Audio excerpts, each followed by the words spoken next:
Long before empires carved their names into stone, something else was already waiting beneath the dust of time.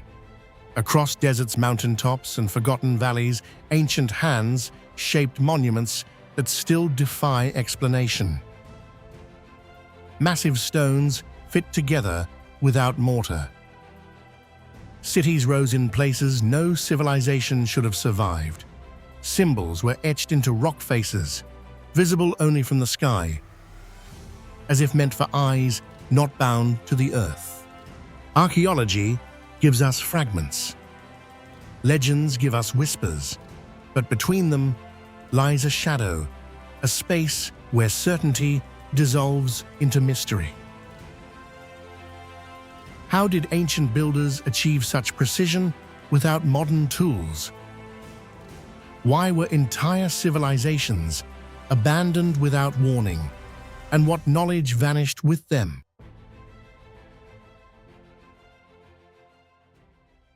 Amid the rugged Balkan range of northwestern Bulgaria, the Belogradchik rocks rise like a landscape that forces both history and geology to question themselves.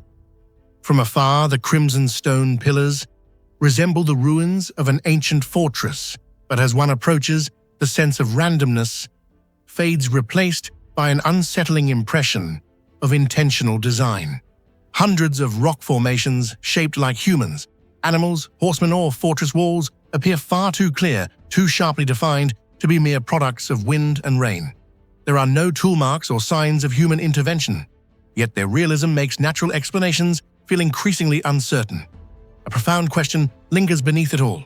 How could nature create such a concentrated collection of bizarre forms? And even more importantly, why only here? What do you think? Are the Belogradchik rocks truly a product of nature, or is there something more hidden behind them? Share your thoughts in the comments below. Researchers often point to the unsettling realism of these rocks as the heart of the enigma. The Madonna Formation, for instance, possesses an undeniably maternal posture. The monks stand like solemn figures awaiting a ritual. The rider evokes a horseman, halted mid-charge, as though frozen by some cosmic decree. While it is true that nature occasionally creates shapes that resemble familiar forms, the statistical improbability of multiple highly symbolic figures emerging in the same confined area cannot be ignored. The proportions are often harmonious, the symmetry refined, the angles crisp. Many rock faces are inexplicably smooth polished, almost to a sheen that catches sunlight like worked stone, while adjacent sections are rounded, rippling softly, as though sculpted from wax rather than hardened sediment. This juxtaposition, the mechanical precision on one side, the organic erosion on the other, renders Belogradchik a geological paradox that defies standard erosion models. According to mainstream geological theory, the formations originated more than 200 million years ago, shaped by tectonic collapse, stratigraphic compression, and natural erosion, acting over incomprehensibly vast spans of time. But a closer examination reveals that the rock layers do not fracture in the chaotic, irregular patterns typical of natural formations. Instead, they display structural consistency, parallel orientations, repeating thicknesses, and recurring angular relationships, as if some ancient force pressed upon this region with unwavering precision. This alone raises eyebrows among geologists who understand how rare such uniformity is in natural systems shaped across millions of turbulent years. Why would erosion choose to carve certain clusters of stone into cohesive thematic groups instead of producing the random scatter seen in comparable regions? Why do some pillars rise like solitary guardians, while others form interconnected complexes reminiscent of gateways or citadels? And most puzzling of all, why is this phenomenon restricted almost exclusively to a small segment of land around Belogradchik, while nearby formations of similar age show none of this dramatic symbolic geometry? Some scholars propose that Belogradchik may have once been the stage for a unique climatic geological anomaly where erosion was guided by patterns encoded deep within the rock layers, patterns that through some unknown interplay of pressure, moisture, and mineral density produce shapes that appear almost deliberate. Yet others entertain a hypothesis straddling the boundary between archaeology and geology. Perhaps structures made of wood or softer stone once stood here long before recorded history, and as those materials decayed, nature continued shaping the landscape according to the voids and supports left behind. In this scenario, erosion did not invent the shapes, but rather followed ancient outlines now forever erased. No solid archaeological evidence confirms such ancient architecture, but history repeatedly reminds us that human-built structures can disappear so thoroughly that even advanced technologies struggle to detect their traces. Absence of evidence is not evidence of absence. It is simply an invitation to look deeper. Complicating the mystery further is the Belogradchik Fortress, a Roman-era stronghold seamlessly integrated into the surrounding formations. Instead of constructing walls entirely by hand, the builders simply plugged into the natural rock, using vertical cliffs as ready-made fortifications. These cliffs, conveniently arranged in defensive positions, give the impression of a landscape pre-designed for military strategy. Observers throughout centuries have wondered, did the Romans select this site solely because of its advantageous terrain, or is the terrain itself shaped by forces, or perhaps civilizations predating Roman presence by millennia? The flawless merge between human architecture and natural formations suggests that nature, at minimum, had already prepared a near-perfect defensive foundation. The folklore surrounding Belogradchik deepens the sense of ancient mystery. Locals recount tales of monks' warriors, queens' lovers, and giants transformed into stone by divine judgment, betrayal, or cosmic tragedy. While these legends lack historical grounding, their existence points to a simple truth: the landscape forced earlier inhabitants to formulate explanations that stretched beyond the ordinary. When a terrain inspires dozens of interconnected myths across many generations, it usually indicates something fundamentally inexplicable at its core, something the human mind struggles to categorize. Visitors today frequently report sensations that, though anecdotal, align with the region's eeriness. Some speak of distorted acoustics, the way sound seems to disappear into narrow crevices or echo back with a hollow, delayed resonance. Others describe experiencing brief disorientation, not just from the towering height of the pillars, but from the uncanny similarity of the shapes, as if the landscape rearranges itself when one isn't looking.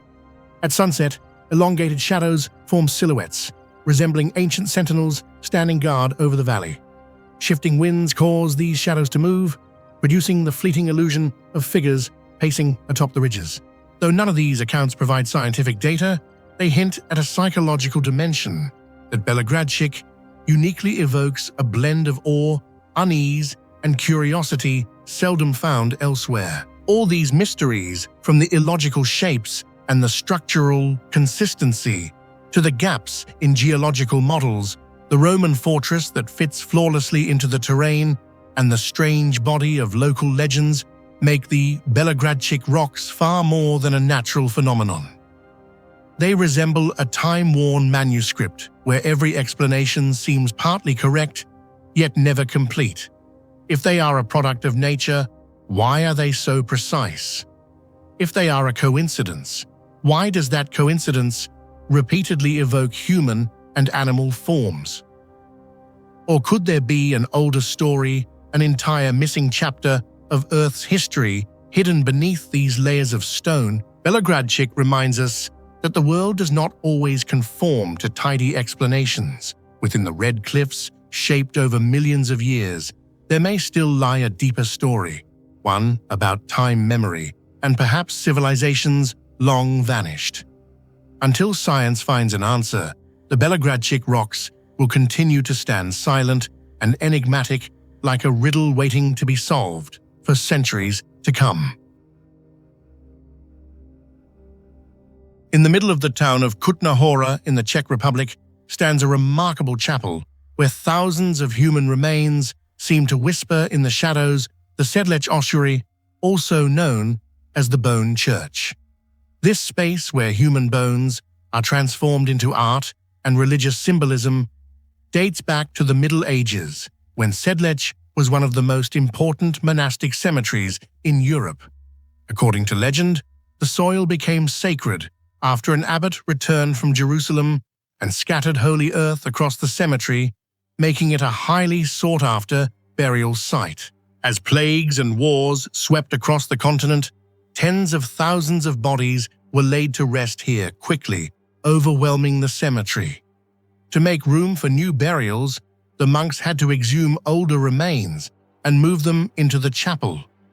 They had no idea that this practical act would eventually give rise to one of the most sacred and most haunting structures in European history.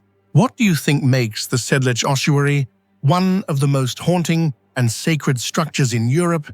Share your thoughts in the comments below. Stepping inside the chapel is like crossing into a world where the boundary between art and death dissolves. Skulls are arranged into crowns that rest atop archways. Long lines of femurs curve elegantly into rib-like structures, and entire walls shimmer with pale ancient bones. Every detail suggests an almost reverent craftsmanship, as if the bones were not simply remnants of the deceased, but storytellers whispering through their silent forms. The chamber breathes with an unsettling beauty, one that suffocates and fascinates in equal measure. Light filters in softly through narrow windows, casting faint shadows that dance across the skeletal ornaments. Visitors often describe feeling as though the chapel is alive in its own way, not with the presence of the living, but with the lingering echoes of thousands who once walked the earth. The transformation of this ossuary into an unparalleled work of art owes much to František Rint, a woodcarver commissioned in the late 19th century to organize the immense collection of bones. Yet Rint did far more than merely arrange them. He approached the task with an obsessive meticulousness, washing every bone, bleaching them to a ghostly white, and assembling them with a sculptor's precision. Under his hands, the Schwarzenberg family crest emerged from skulls and femurs. Chandeliers composed of every bone in the human body descended like frozen explosions of mortality, and garlands, woven from vertebrae, draped across the ceilings. Rint's motivations remain one of the chapel's subtler mysteries. Was he guided by devotion, artistic ambition, or a personal fascination with death and its physical remains?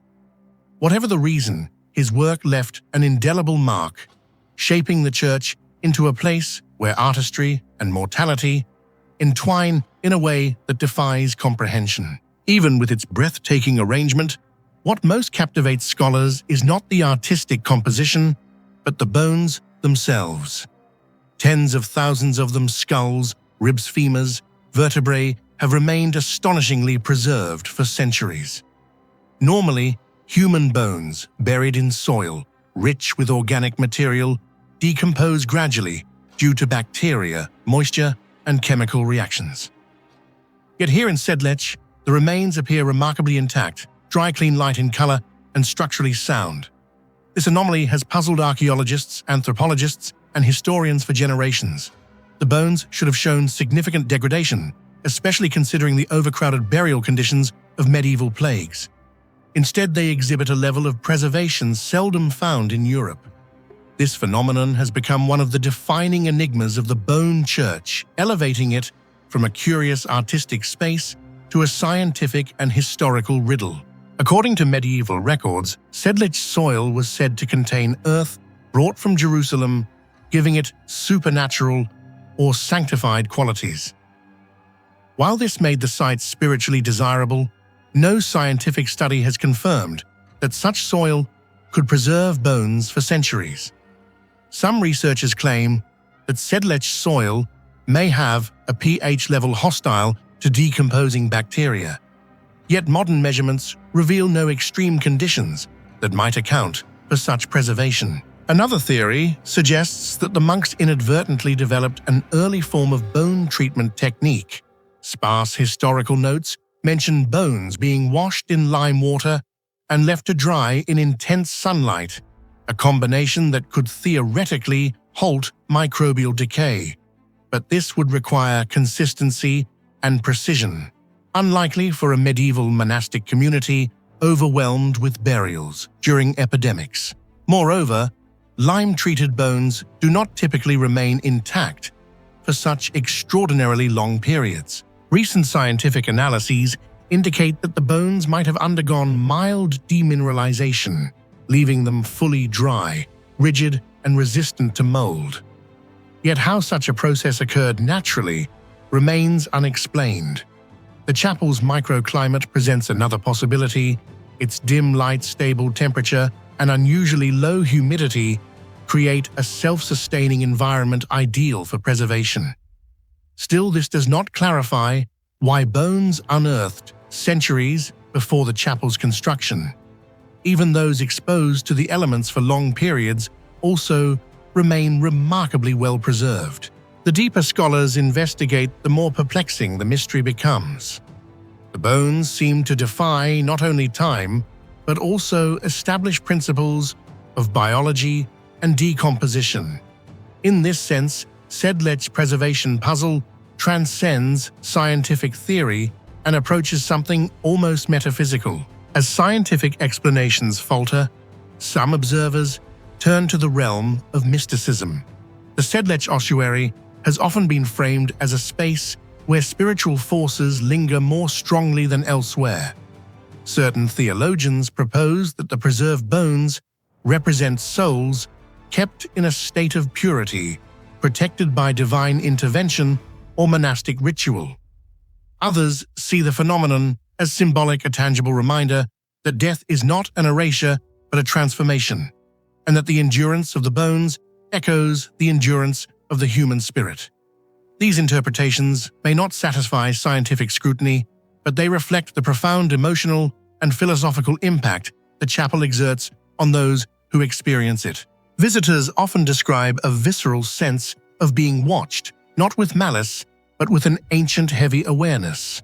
Thousands of skulls gaze outward from their arranged patterns, their empty sockets following every movement. In the stillness of the chapel, the air feels thick with the unspoken presence of countless lives, countless deaths, and countless untold stories. Scientists continue to return equipped with modern instruments, yet they leave with the same unanswered questions. The silence of the bones seems intentional, as though the chapel guards a truth humanity is not meant to fully uncover. Stepping into the Sedlec ossuary feels like crossing the boundary between life and death. The bone decorations leave a powerful impression, reminding us of human fragility. Rib bones shaped into flowers, skulls arranged into geometric patterns, and the massive chandelier rising like a monument to mortality. Yet behind this eerie beauty lies an unanswered question. What force, natural, human, or divine, has allowed tens of thousands of bones to remain intact through the centuries? A lost monastic technique, a unique climate, or a mystery deliberately concealed? The Sedlec ossuary is more than a chapel. It is a symbol of the limits of human understanding. It reminds us that some mysteries cannot be explained, and that this very impossibility is what makes the place immortal, attracting curiosity, faith, and skepticism alike, even though the answer may forever lie beyond our reach. Hidden within the treacherous mountain ranges of Sichuan and Yunnan, where mist crawls across sheer cliffs and the wind howls, as if carrying echoes of the past, the hanging coffins of the Bo people appear like the remnants of a vanished civilization. They are not monuments built to display power, nor relics meant to recount history. Instead, they hover in mid-air, as though placed there by an invisible force beyond the comprehension of modern humans. The cold, jagged cliffs, eroded over thousands of years, have become a vast cemetery where narrow rock crevices cradle coffins weighing hundreds of kilograms. Seen from below, they resemble dark silhouettes clinging desperately to impossible heights. And it is here, before all other mysteries, that the greatest question emerges. How did the Bow people manage to place these heavy coffins in locations that even professional climbers today struggle to reach? What technique do you think the Bow people used to hang these hundreds-kilogram coffins on such impossibly steep cliffs? Share your thoughts in the comments below. The cliffs rise so high that anyone standing at the base must bend their neck back until dizziness sets in. Wooden beams worn by centuries, but still clinging stubbornly to the rock face, jut from crevices barely large enough to grip a human hand. Coffins lie horizontally upon these beams or are wedged into cracks so narrow one would think even a small animal could not pass through them. The sheer mass of these coffins, each carved from a single tree trunk, makes their position seem even more miraculous. For a moment, one might entertain the idea that they levitated into place because no other explanation feels remotely plausible. Archaeologists, engineers, climbers, and historians have all searched for clues, yet the terrain yields only silence. There are no remnants of scaffolding, no carved stairways, no system of footholds or sockets that might hint at a construction method. No written descriptions, because the Bow left behind no records of their rituals, beliefs, or techniques. What remains is the final product, not the process, and the absence of that process is what torments researchers who try to reconstruct the past. Some scholars have proposed that the Bow used extremely long wooden ladders, but such ladders would have needed to be so tall and so stable that the idea becomes unrealistic. Others imagine ropes, thick fiber cords, twisted vine cables, or complex pulley systems. Yet not a single piece of equipment, nor any residue from such materials, has ever been uncovered at the major coffin sites. There is a hypothesis that they built temporary scaffolding immense and intricate, which they dismantled after the ceremony. But this too fails to explain the physical challenge of anchoring scaffolds onto sheer, slippery rock faces, where even mountain goats lose their footing. Any attempt to justify this through common construction methods collapses under its own improbability. The problem only deepens when we consider the locations of the coffins themselves. They are not simply placed in difficult positions, they are placed in impossible ones. Some lie deep within tiny niches, carved into the cliff cavities, so tight that a human body could never fit inside to maneuver a heavy wooden structure. Others are wedged across natural fissures only a few dozen centimeters wide, perched so precariously that their placement seems almost supernatural. There are coffins positioned on vertical surfaces with no ledge, no overhang, no visible pathway that would allow anyone to approach from above or below. These positions imply an ability to manipulate space, a familiarity with the cliffs that contradicts the limitations of the terrain as we understand it today. This leads researchers to a chilling possibility. What if the landscape itself was different thousands of years ago? Perhaps massive fissures once existed, openings large enough for workers to stand inside and position the coffins that gradually narrowed as the rock shifted over time. If that were true, it would mean the Bow placed their coffins during a geological window that existed only briefly.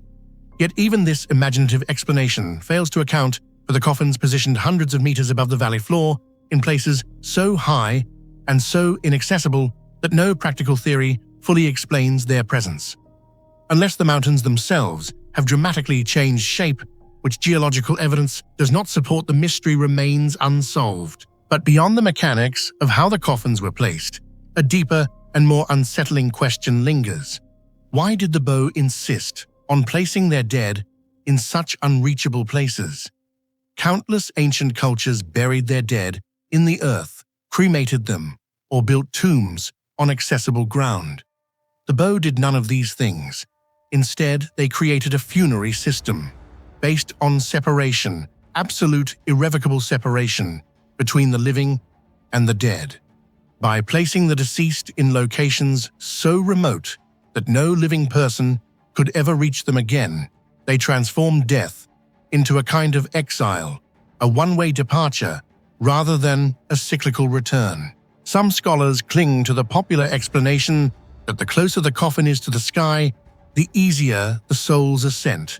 But such a simplistic idea cannot justify a ritual of such extreme difficulty. If height were the only objective, the bow could have chosen cliffs that were steep but accessible. They could have chosen mountaintops rather than vertical walls, but they did not. The real intention seems to be something far more profound. They did not merely want the dead elevated, they wanted them untouchable, removed from danger from impurity, from interference from the corruption of the ground, and perhaps even from the world of the living entirely. This leads to speculation. Were the bow afraid of spirits being disturbed? Did they believe that death carried a form of contamination that needed to be isolated? Were these coffins placed at such heights to protect them from war, plunder, and predators? Every answer is possible, yet none can be confirmed. The bow left behind no mythology, no scripture, no oral tradition that survived long enough to reach modern ears. When they disappeared from history, they took with them the meaning behind their astonishing funerary practice, leaving only the wooden silhouettes clinging to the cliffs, mute, opaque, unreachable. Equally baffling is the fact that the coffins do not follow any consistent pattern. They do not all face the same direction. They do not align with the sun or with celestial bodies.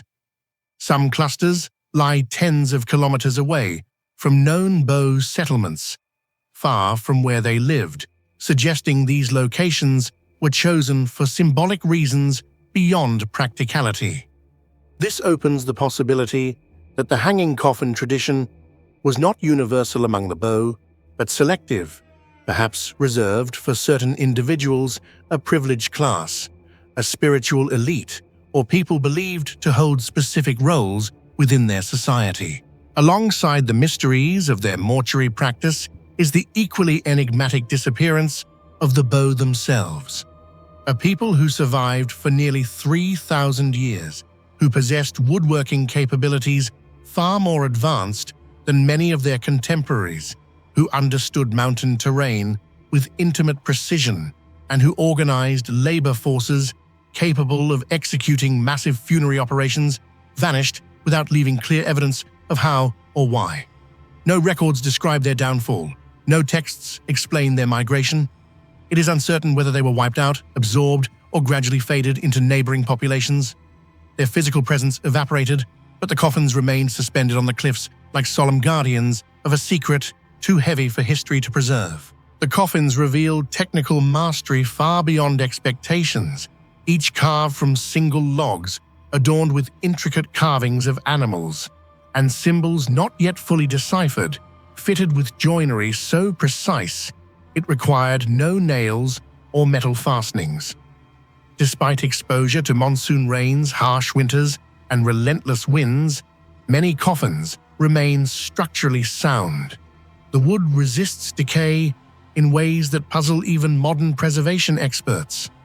Some niches in the rock show clear signs of human shaping, yet others appear so inaccessible that even imagining a sculptor reaching them becomes absurd. Across dozens of known sites, each cluster of coffins demonstrates its own architectural logic. Some rest on wooden beams, pegged into the cliff. Others sit inside natural or modified cavities. Some hang by being wedged into crevices. This lack of standardization suggests either a long evolution of practices or numerous isolated communities, developing variations of the ritual independently.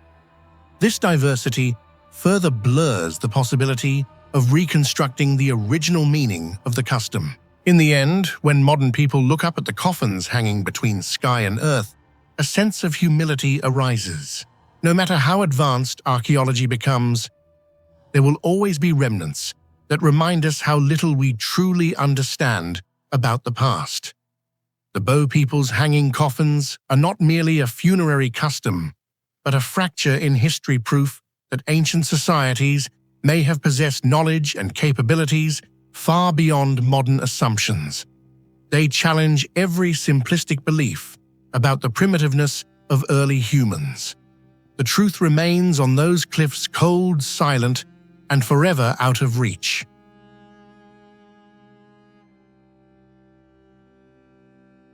Hidden among the lush green hills of Jalisco, Mexico, the Los Guachimontones circular complex emerges as an ancient mystery that transcends time, where colossal concentric stone rings encircle the only round pyramids found in all of the Americas.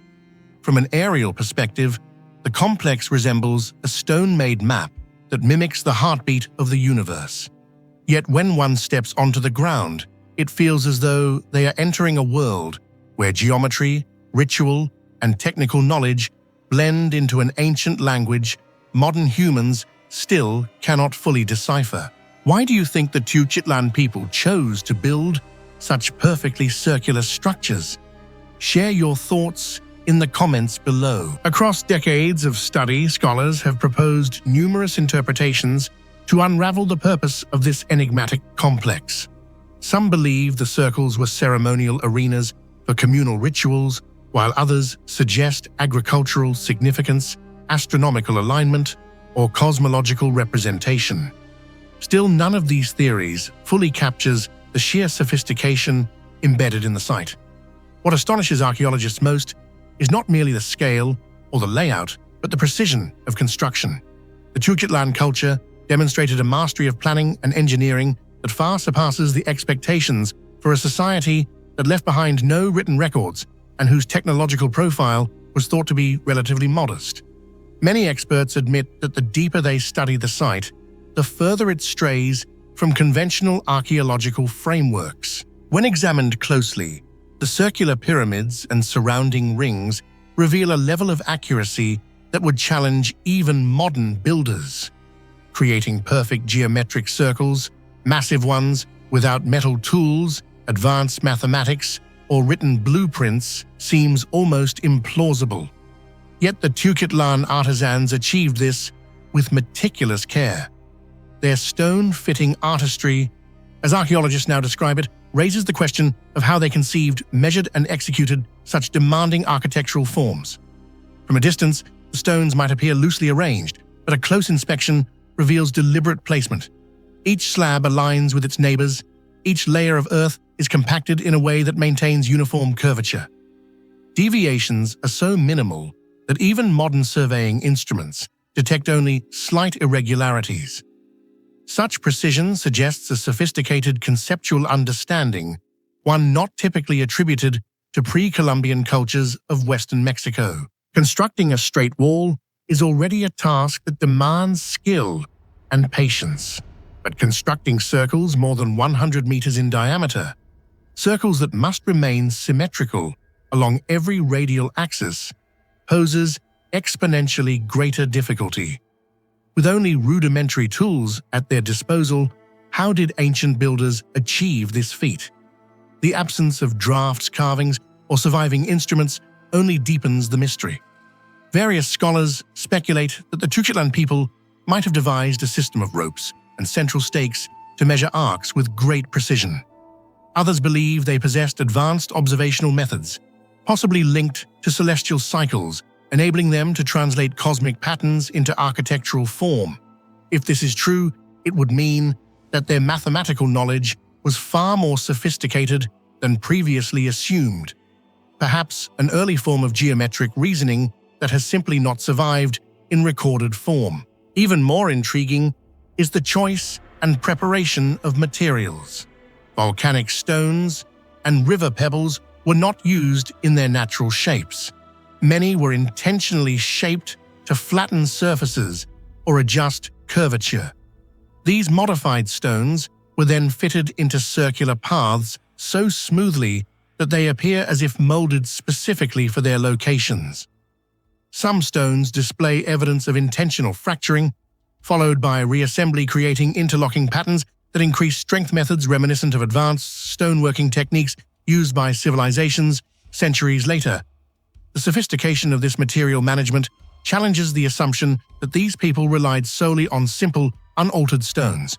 It also suggests that the builders understood not only aesthetic geometry, but also the mechanical performance of materials under stress. The circular pyramids are not monolithic mounds, but carefully engineered terrace structures. Each tier is set back in a concentric formation, producing a spiraling ascent toward the center. This arrangement is not only visually striking, but structurally advantageous. It distributes weight evenly and reduces the horizontal force exerted on the lower levels. Given that Western Mexico is prone to seismic activity, such construction choices imply a surprisingly nuanced understanding of earthquake-resistant design. It is unlikely that the builders developed such methods by accident. Rather, the consistency suggests knowledge accumulated through generations of trial observation and refinement, a body of technical wisdom that may have been carefully preserved within specific artisan groups. Why then would a culture invest so much effort into constructing circular forms rather than the simpler angular structures favored by neighboring civilizations? Many researchers argue that the circle held profound symbolic significance. It may have represented the movement of the sun, the eternal return of seasons, or the cyclical nature of existence itself. Such cosmological symbolism could explain the extraordinary dedication to geometric precision. The builders were not merely creating functional spaces, but invoking cosmic order. If the structures served both ritual and astronomical purposes, then their precision becomes not a luxury, but a requirement. The architecture would have embodied the worldview of the Tenochtitlan culture, anchoring their mythology, ceremonies, and identity. One perfectly built circle could be dismissed as the work of an exceptionally skilled master. But the presence of multiple structures, with nearly identical radii alignments and proportions, eliminates the possibility of coincidence. The consistency across the complex indicates standardized methods and shared knowledge systems. Furthermore, minor deviations could have disrupted ceremonial or astronomical functions, suggesting that these measurements were not merely aesthetic, but deeply meaningful. The repeated precision across different constructions reinforces the belief that the builders followed strict rules, perhaps encoded through oral tradition or apprenticeship practices that ensured continuity in craftsmanship. The question of measurement persists. How did they maintain symmetry so consistently? Some archaeologists propose that the builders created rotational measuring instruments, using wooden arms and central pivot points, essentially early forms of compasses capable of drawing massive arcs. Others believe they used tensioned ropes calibrated to fixed lengths combined with observational markers placed around the site. Although none of these tools have survived, their hypothetical existence aligns with the results we see today. If any of these theories prove accurate, the Tenochtitlan culture may have pioneered measurement innovations long before such concepts took root elsewhere in the Americas. The endurance of the site speaks volumes about the builders' mastery of material science. Volcanic stone forms the outer structure, river pebbles serve as intermediaries to absorb stress, and compacted earth stabilizes the internal foundation. This trimaterial combination creates a resilient, flexible, and long-lasting structure capable of withstanding erosion, seasonal rains, and seismic vibrations. Such a deliberate and effective use of local resources suggests a profound understanding of environmental conditions. Not only did the builders achieve aesthetic and geometric perfection, but they also engineered for longevity, a testament to their technical insight. Yet perhaps the greatest mystery of all is not the construction itself, but the disappearance of the people who built it. The Tenochtitlan culture vanished around the 9th century, leaving behind no texts, no symbols explaining their knowledge, and no evidence of conflict or mass catastrophe. Their departure is silent and absolute. This erasure magnifies the enigma of their achievements, for it raises the haunting possibility that an entire corpus of architectural and mathematical knowledge simply evaporated from human history. The sophistication of Los Guachimontones stands in stark contrast to the absence of any preserved intellectual legacy. The circular structures of Los Guachimontones continue to raise unanswered questions. Did their refined stone-fitting knowledge vanish along with the Tenochtitlan culture? Did the ancients encode cosmic and ritual concepts into geometry, making precision an absolute requirement? And why did they choose the circle, one of the most difficult shapes, instead of simpler architectural forms?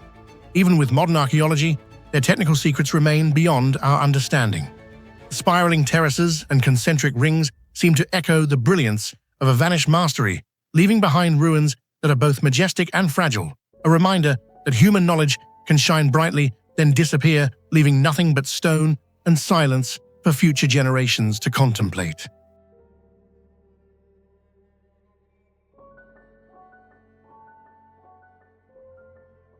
In the wild frontier of western Belize, where the Central American rainforest stretches endlessly like a green ocean, stands one of the most intriguing Maya constructions, Xunantunich.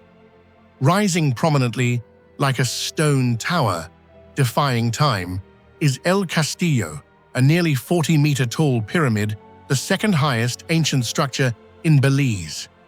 Despite thousands of years passing, El Castillo retains a strange magnetic allure, not only because of its imposing appearance, but also because of the mysteries embedded within every stone block, every stucco carving, and every overlapping architectural layer. Yet what troubles archaeologists the most, and what makes this structure one of the great questions of Maya civilization, is their construction technique, a method so precise it seems to surpass the limitations of the primitive tools they possessed. To understand why El Castillo is so mysterious, one must examine its historical context, its architectural design, and the spiritual elements surrounding it. Do you think the Maya truly achieved El Castillo's extraordinary precision on their own? Or could they have possessed a lost technique we have yet to rediscover? Share your thoughts in the comments below. The name of the site, Xunantunich Stone Woman, is tied to a legend over a century old. Many witnesses have claimed to see the figure of a woman in a white dress appear on the steps of El Castillo, silently gazing down at the valley before vanishing through the stone wall. This legend has long cast a sacred, uncertain atmosphere over the site, as if the structure belonged not only to the physical world, but it is the physical structure, the stacked stone blocks arranged according to principles modern humans struggle to replicate that astonishes scientists the most. The Maya had no wheeled transport, no draft animals, and no hard metals such as iron or steel. Yet they built a large-scale pyramid with geometric precision that forces even modern engineers to ask, how did they do it? Massive limestone blocks were transported from quarries many kilometers away. Each stone weighed tons. It was lifted dozens of meters up steep inclines with no trace of pulleys or mechanical systems ever found. The strangeness lies in how the stone surfaces were uniformly flattened, the corners almost perfectly squared, and most remarkably, how the blocks interlocked so tightly that vibration was minimized under load. In the tropical climate of Mesoamerica, with its heavy rains and frequent seismic activity, ordinary structures quickly erode and collapse. Yet El Castillo has remained standing for more than a millennium, even though the city experienced a major earthquake, an event believed to be one of the reasons Xunantunich was abruptly abandoned around the 10th century. The endurance of El Castillo suggests that Maya construction techniques resisted natural seismic forces better than many modern stone structures. Some researchers believe the Maya created a compressed core inside the pyramid, a solid central mass, surrounded by multiple layers of corridors and small rooms designed to distribute force. This resembles methods used in modern earthquake-resistant architecture, yet no documents indicate the Maya possessed knowledge of seismology. Was it technical intuition or knowledge passed down from an older unknown civilization? The question remains unanswered. Not only is the structural stonework baffling, but the stucco adorning the exterior of El Castillo is another puzzle. Giant reliefs depicting the sun, the moon, and the earth monster were made with a special stucco mixture, thick, lightweight, and durable enough to retain its form after thousands of years.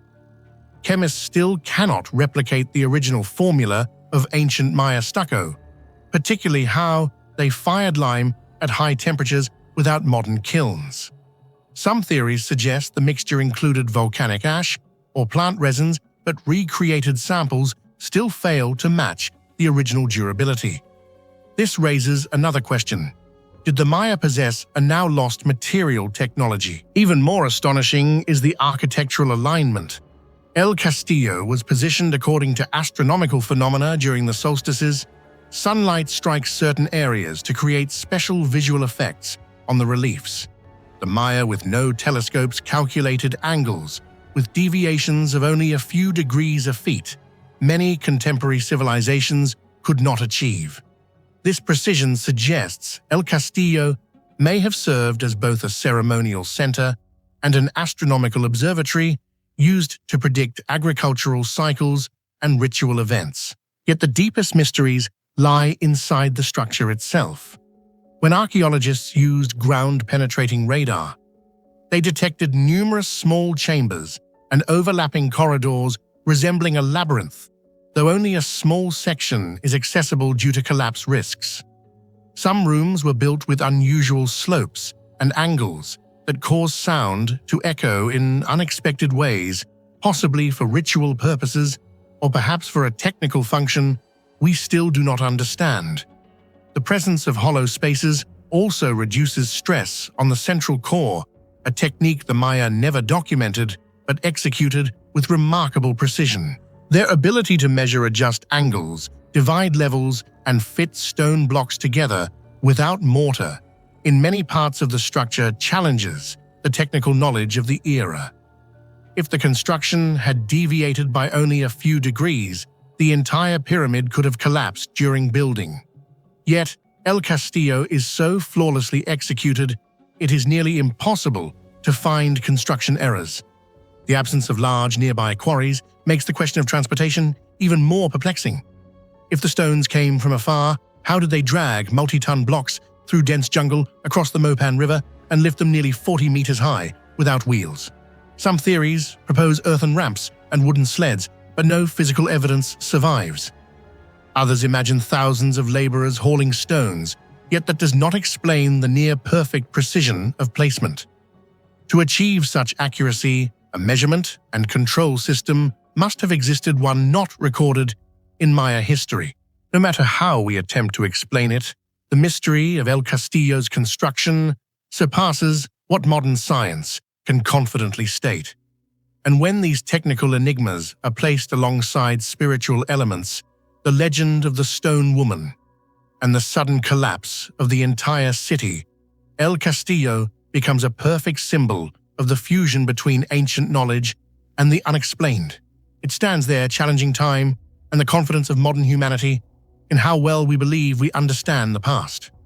Perhaps hidden deep within its stones is the story of an era when humans, despite lacking modern tools, achieved a level of technical mastery beyond imagination.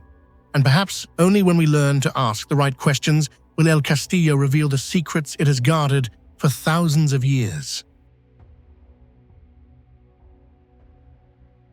High in the rugged mountains of Afghanistan, where silent ridges cast long shadows across forgotten valleys, lies a place whose very existence challenges everything we know about the ancient world. Beneath layers of wind-blown dust and fractured stone rests Mes Aynak monastic city, a vast Buddhist metropolis sealed away for more than 2,000 years, waiting for the modern world to rediscover it. What has surfaced so far is astonishing remnants of an immense urban complex, once alive with merchants, monks, artisans, and pilgrims. Yet the most breathtaking revelation is the site's seemingly impossible abundance of Buddhist sculptures, masterpieces of such refinement and diversity that they defy the limits of their era. Mes Aynak does not merely unveil history, it confronts us with mysteries far deeper than the ruins themselves. Were these impossibly refined Buddhist masterpieces created with lost techniques? Or is Mes Aynak hiding a story far greater than we can imagine? Share your thoughts in the comments below. When the first archaeological teams stepped into Mes Aynak in the early 21st century, they never expected to find an entire ancient city hidden under layers of collapsed soil. But walls, altars, meditation chambers, and long corridors appeared as if time had sealed them only yesterday. The most astonishing discovery was the sheer number of Buddha and Bodhisattva statues, hundreds of them of all sizes, styles and materials, multi-layered clay sculptures, painted plaster figures, and even bronze statues, cast using techniques that remain debated today. In a typical monastery, a few dozen statues would already be notable. Yet Mes Aynak contains hundreds, possibly even thousands, when the entire area is fully excavated. This not only reflects the wealth of the community, but also suggests the existence of a unique creative school, an artistic convergence unlike anything known in ancient Buddhist history. The sculpting techniques at Mes Aynak surpass anything known from contemporary civilizations. Many statues stand 2 or even 3 meters tall, placed inside tight chambers, raising the question of how ancient artisans moved them inside or whether they were built in place, layer by layer, using a method still not fully understood. Some statues bear clear Greco-Buddhist influence reminiscent of classical Greek art, with soft facial contours, naturally flowing folds of clothing, and body proportions so precise that scholars immediately think of the artistic legacy from the era of Alexander the Great. But the most puzzling aspect is the preserved pigmentation. Many statues still display red, blue, and golden tones, despite being buried for 2,000 years in Afghanistan's harsh mountain environment. These pigments are not ordinary paints. Chemical analyses reveal that they were crafted from finely ground mineral mixtures of remarkable purity blended using ratios difficult to achieve with ancient tools. Their survival suggests a level of preservation and surface finishing that exceeds the norms of the era, approaching something surprisingly modern. Archaeologists discovered that many sculptures were made from clay, mixed with straw and plant fibers, a common ancient Buddhist technique. But at Mes Aynak, the meticulous layering creates a composite-like structural complexity rather than simple clay statues. Some sculptures were coated with a thin layer of plaster to create a perfectly smooth finish prior to painting. This practice was not unusual, but the artisans of Mes Aynak produced plaster surfaces so fine that they are nearly poreless, an astonishing feat. Art experts describe many works from the site as possessing superior craftsmanship, leading to a broader question. How could such refined sculptures emerge from a monastery situated in such rugged mountains far from major artistic centers?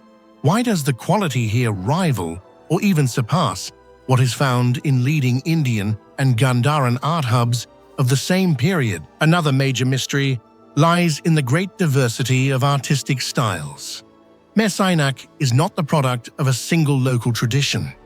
It contains statues with Indian aesthetics, Persian-inspired forms, Greek-influenced figures, and even facial structures reminiscent of ancient Central Asian sculptures from millennia earlier. This diversity suggests that Mes Aynak was once a significant crossroads on the Silk Road, a place where artistic traditions blended into a unique cultural identity. But if Mes Aynak had been such a major center, why do historical records remain silent about it? Chinese, Indian, and Persian texts make no mention of a powerful Buddhist city at this location. It is as if Mes Aynak was deliberately erased from history or forgotten after an event that remains unknown. The mystery deepens when considering that Mes Aynak sits atop one of the largest copper deposits in the world. For thousands of years, ancient peoples mined copper here, and archaeological evidence indicates that the city served as a major metallurgical hub, a city functioning simultaneously as a major religious and industrial center is extremely rare in Buddhist history. Yet at Mes Aynak, artistry and metallurgy appear intertwined. Bronze statues were cast on site, ancient molds were found near meditation halls, and religious buildings sit adjacent to metalworking workshops. This raises crucial questions. Was Mes Aynak truly a typical Buddhist monastery or a highly organized industrial artistic complex? Did monks oversee metallurgical operations, or did a specialized artisan class reside here producing statues for distribution along the Silk Road? During excavations, archaeologists also discovered numerous ancient manuscripts written on palm leaves and carbonized wooden tablets. Many manuscripts remain unopened due to their fragility, but the few deciphered fragments suggest a sophisticated system of doctrine, commerce, and administration. This hints at the possibility that Mes Aynak once housed a major Buddhist library, potentially one of the most important of the ancient world. Yet most of this area lies deep underground and risks destruction if large-scale mining operations proceed. Many of Mes Aynak's secrets may be lost forever unless preservation efforts succeed. Another puzzling aspect is the sudden abandonment of the city. Despite its size and centuries of prosperity, Mes Aynak shows no evidence of warfare, large-scale fires, or violent destruction. It appears as though the inhabitants left abruptly without taking their valuables. Why did they leave? Political change, depletion of water sources, economic decline on the Silk Road, or a disaster that archaeology has not yet identified? None of the proposed explanations is fully convincing. Today, only about 10% of Mes Aynak has been excavated. What lies beneath the untouched earth may be even more astonishing: colossal Buddha statues, yet to emerge buried ceremonial halls, ancient archives, or even an older layer of the city. If the already excavated portion represents only a fraction of its artistic brilliance, the unexcavated areas may contain works capable of transforming our understanding of ancient Buddhist art. Thus, Mes Aynak is more than an archaeological site. It is a gateway to a lost civilization where art, religion, metallurgy, and commerce intertwined in ways that mainstream history has never recorded. On the lush green plains of Odisha, where ancient rivers once nourished early communities and secrets remain buried beneath layers of earth, lies a city that has challenged time, logic, and our modern understanding of ancient engineering. Sisupalgarh fortified city, seen from above the site today, consists only of earthen walls, remnants of structures, and stone pillars, standing silently like mute witnesses of the past.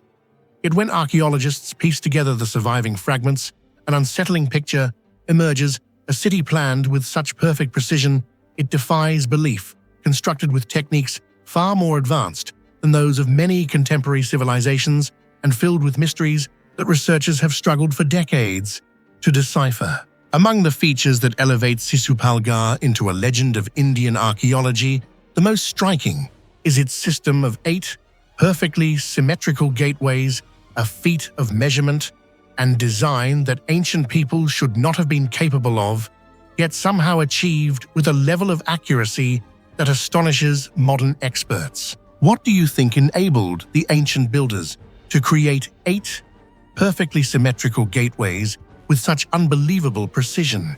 Share your thoughts in the comments below. The surviving ruins reveal that Sisupalgarh was once a fully formed square city, each side measuring more than a kilometer, surrounded by high, thick earthen walls and a defensive moat.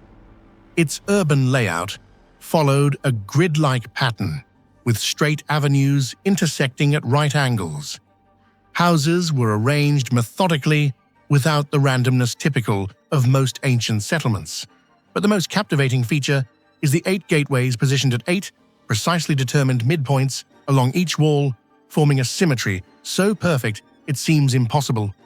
4 main gates aligned with the cardinal directions east, west, south, and north, while 4 secondary gates divided the remaining wall segments evenly, creating a sophisticated alignment system that archaeologists believe must have relied on highly accurate geometric and astronomical knowledge. Most astonishing of all, there is no measurable deviation. When surveyed using modern technology, the angles, distances, and positions match with remarkable precision. How then did they achieve this? The ancients had no theodolites, no GPS, no laser measurement devices like those used in modern archaeology. Based on conventional understanding, they possessed only ropes, wooden stakes, observations of the sun, and basic manual techniques. So how, with such primitive tools, did they determine the midpoints of 4 massive walls stretching over 1 kilometer each, and then construct 8 gateways in perfect symmetry, aligned precisely along 2 perpendicular axes? Some researchers suggest they used solar shadow measurements and angle bisecting principles. Others propose rope measuring combined with early mathematics. However, there is no direct evidence that the inhabitants of Sisupalgarh possessed advanced mathematical systems. This has led many scholars to believe this was a form of lost knowledge, or that the city was built by a specialized technical elite whose mastery far exceeded that of contemporary societies. As archaeologists probed deeper into the gateways, they discovered that their symmetry extended beyond placement and into defensive design. The gates did not open directly inward, but formed zigzag corridors, a tactic commonly seen in medieval fortresses to slow invading forces. Strangely, Sisupalgarh employed this strategy over 2,000 years ago, long before complex military engineering became widespread in South Asia. Some gates even appear to have been shaped to manipulate airflow, reducing dust and minimizing wind pressure, entering the city, evidence that the builders understood local terrain and wind behavior extremely well. Did they conduct geographic surveys, or might there have been some form of technical blueprint that has yet to be found? Inside the city, the stone pillars of the Great Hall, 18 large stone columns arranged in a rectangular layout, present another mystery. Although not the central focus, they reinforce the idea that Sisupalgarh's engineering surpassed typical ancient standards. These pillars were crafted with extraordinary uniformity, as though produced in a professional workshop. This further deepens the enigma of the 8 perfectly aligned gateways. A society capable of such craftsmanship likely possessed a level of technical sophistication far greater than what historical records suggest. A major question arises: what purpose did such a grand city serve? If it was merely a commercial center, why construct such strong fortifications with 8 symmetric gates? If it was a political or ceremonial capital, why incorporate such advanced defensive tactics? And if it was simply a large residential settlement, why was geometric precision so essential to its overall design? One controversial theory proposes that the 8 gateways were not only functional, but also symbolic or astronomical, representing harmony between humanity and the cosmos, the 8 directions associated with ancient Indian cosmology. Yet this idea lacks concrete evidence. Others believe the city may have followed a standardized urban plan imposed by a powerful political authority, possibly linked to an unknown ancient kingdom. But historical documentation about Sisupalgarh is shockingly sparse, making the city feel as though it belongs to a forgotten civilization. Sisupalgarh once housed tens of thousands of people, an enormous population for its era. This implies a sophisticated administrative structure, coordinated logistics, and advanced architectural knowledge. But if so, why is there no substantial textual documentation of such a significant urban center? Why are the 8 gateways, a technological marvel, absent from ancient records? This has led researchers to suspect that either history has lost an important chapter, or Sisupalgarh belonged to a political entity that we have yet to identify. Yet the greatest mystery is the city's disappearance without a trace.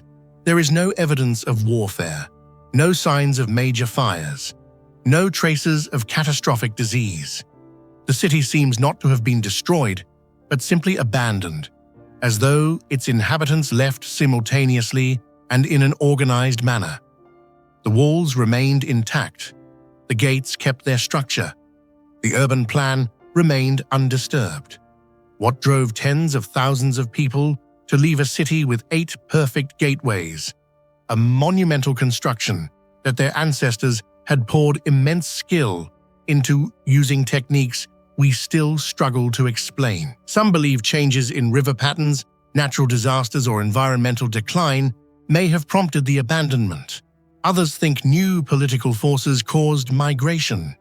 But none of these theories adequately explain why the city was deserted so swiftly, nor why their extraordinary measurement and planning techniques vanished completely afterward.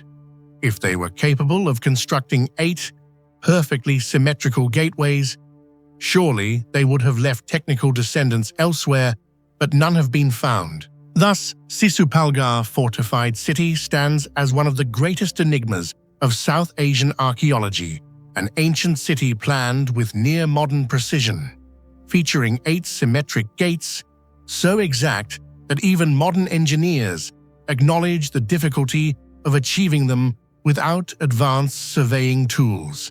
Housing a large population, displaying sophisticated defenses, and showcasing refined stone architecture, yet leaving almost no definitive historical trace. A city that seems to have emerged from a lost civilization, one whose mastery of geometry and astronomy peaked and then vanished without explanation. Perhaps in the silence that has stretched across more than 2 millennia, those 8 gateways are still waiting to tell their story, the story of a city that challenged its era with perfect symmetry, extraordinary measurement skills, and an unexplained disappearance that continues to astonish the world today. On an ancient hill in Ilza, Poland, Ilza Castle rises as a ruin, both quiet and steadfast, its massive stones seeming to challenge both time and every attempt by historians to decipher its past. Although it is believed to have been built in the 13th century, the castle's origins remain shrouded in ambiguity. No one knows who ordered its construction, why this location was chosen, or why such a large fortress appeared in a region that held little strategic value. What should have been a minor detail in Poland's history instead feels like a chapter torn from a much larger and more secretive story. Even its connection to the church remains unclear. Why would a bishopric require such a defensive structure, and why are records about its original function so scarce and evasive? The silence surrounding Ilza Castle suggests 2 possibilities.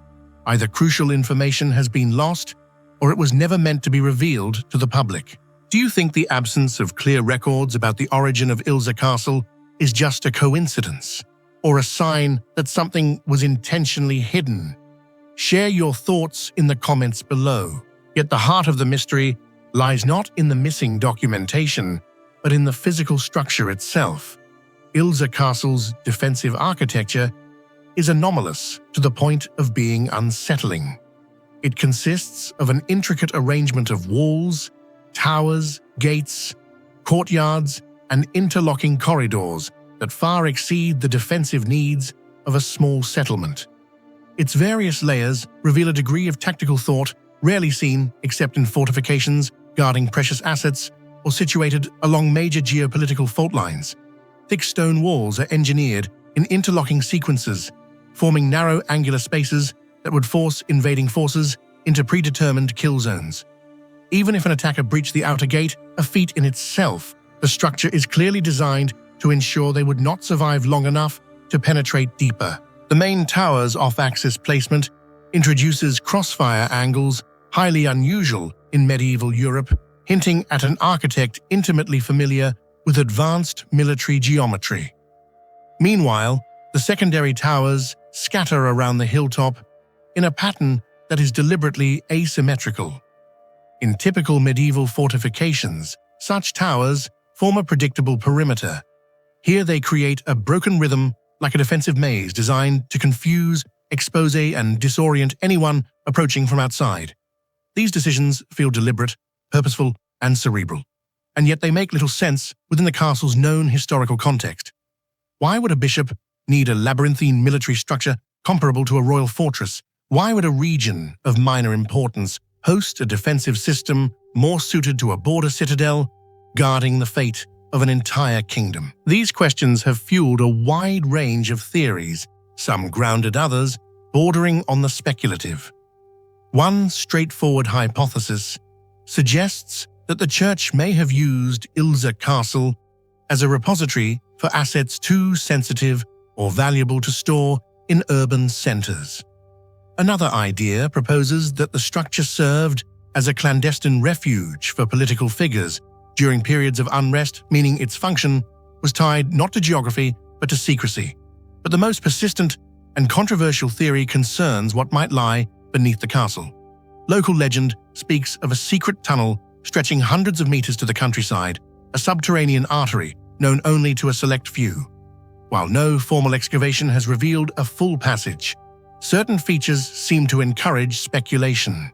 Subsurface voids detected beneath the main tower, unusually thin ground layers in certain areas, and secondary walls whose construction style does not match the 13th century. These anomalies taken together create the impression that the surface structure we see today may have been merely the visible shell of something deeper and far more concealed. Ilza Castle's later history behavior only intensifies the enigma. After the Swedish invasion of the 17th century left the fortress in ruins, all military logic suggests it should have faded into oblivion. Yet the opposite occurred. By the 19th century, the site inexplicably re-emerged as a key gathering point for revolutionary movements. Even in its collapsed state, its towers shattered, its walls crumbling, it somehow retained strategic significance. Why would rebels choose this site instead of countless better-preserved alternatives? Was it simply symbolic, or did they know of hidden chambers, protected spaces, or concealed routes still usable beneath the ruins? The absence of documented answers invites the unsettling possibility that Ilza's true importance continued long after its visible form was destroyed. Modern visitors add another layer to the puzzle. Many describe uncanny sensations within the ruins, dramatic shifts in air pressure, hollow echoes beneath their steps, and abrupt temperature drops unrelated to the weather. These testimonies are strikingly consistent, often occurring in the same portions of the structure, particularly around the collapsed main tower. Natural explanations may account for some anomalies, but the frequency and specificity of these reports nudge the imagination toward the underground hypothesis once again. If a void chamber or network exists beneath the ruins, it could account for both the structural design above and the castle's persistent role in periods of unrest. But until full archaeological surveys are conducted, surveys that for unknown reasons have never been pursued, such possibilities remain suspended between evidence and legend. Equally perplexing is the long-term indifference shown toward restoring the castle. Many medieval sites of far lesser historical or architectural value received repeated rounds of preservation. Yet Ilza Castle, despite its connections to the church, its distinctive structure, and its unusual historical reappearances, was allowed to deteriorate for centuries without serious intervention. This neglect may have been due to cost disinterest or political fragmentation, but it could also suggest something more ambiguous. Either no one saw value in preserving it, or someone believed it was better left untouched.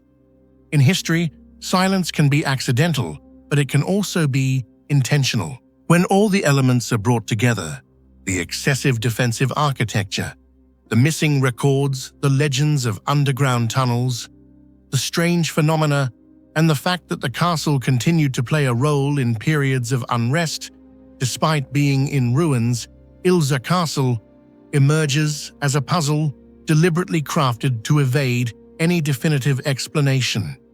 It seems not to have been built to confront the threats acknowledged by history, but to seal away something never spoken of, a secret that demanded an illogical, almost obsessive level of protection. Today, when looking at Ilza Castle, one has the sense that it does not merely stand on the hill, it guards it, watching over something unseen. This contrast between what we can observe and what history refuses to reveal has turned the site into one of Europe's most persistent architectural mysteries. The more scholars study it, the more they believe its true purpose was never disclosed.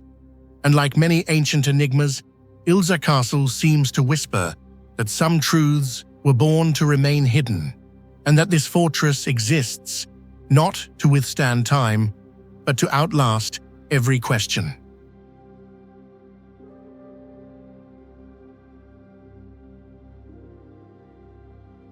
On the ancient slopes of Madhya Pradesh, where sandstone blocks have stood in silence for thousands of years, lies a strange complex known as the Udayagiri rock-cut chambers, a site that overwhelms archaeologists not only because of its age and religious significance, but also because of its construction techniques which far exceed conventional understanding of what ancient people were capable of.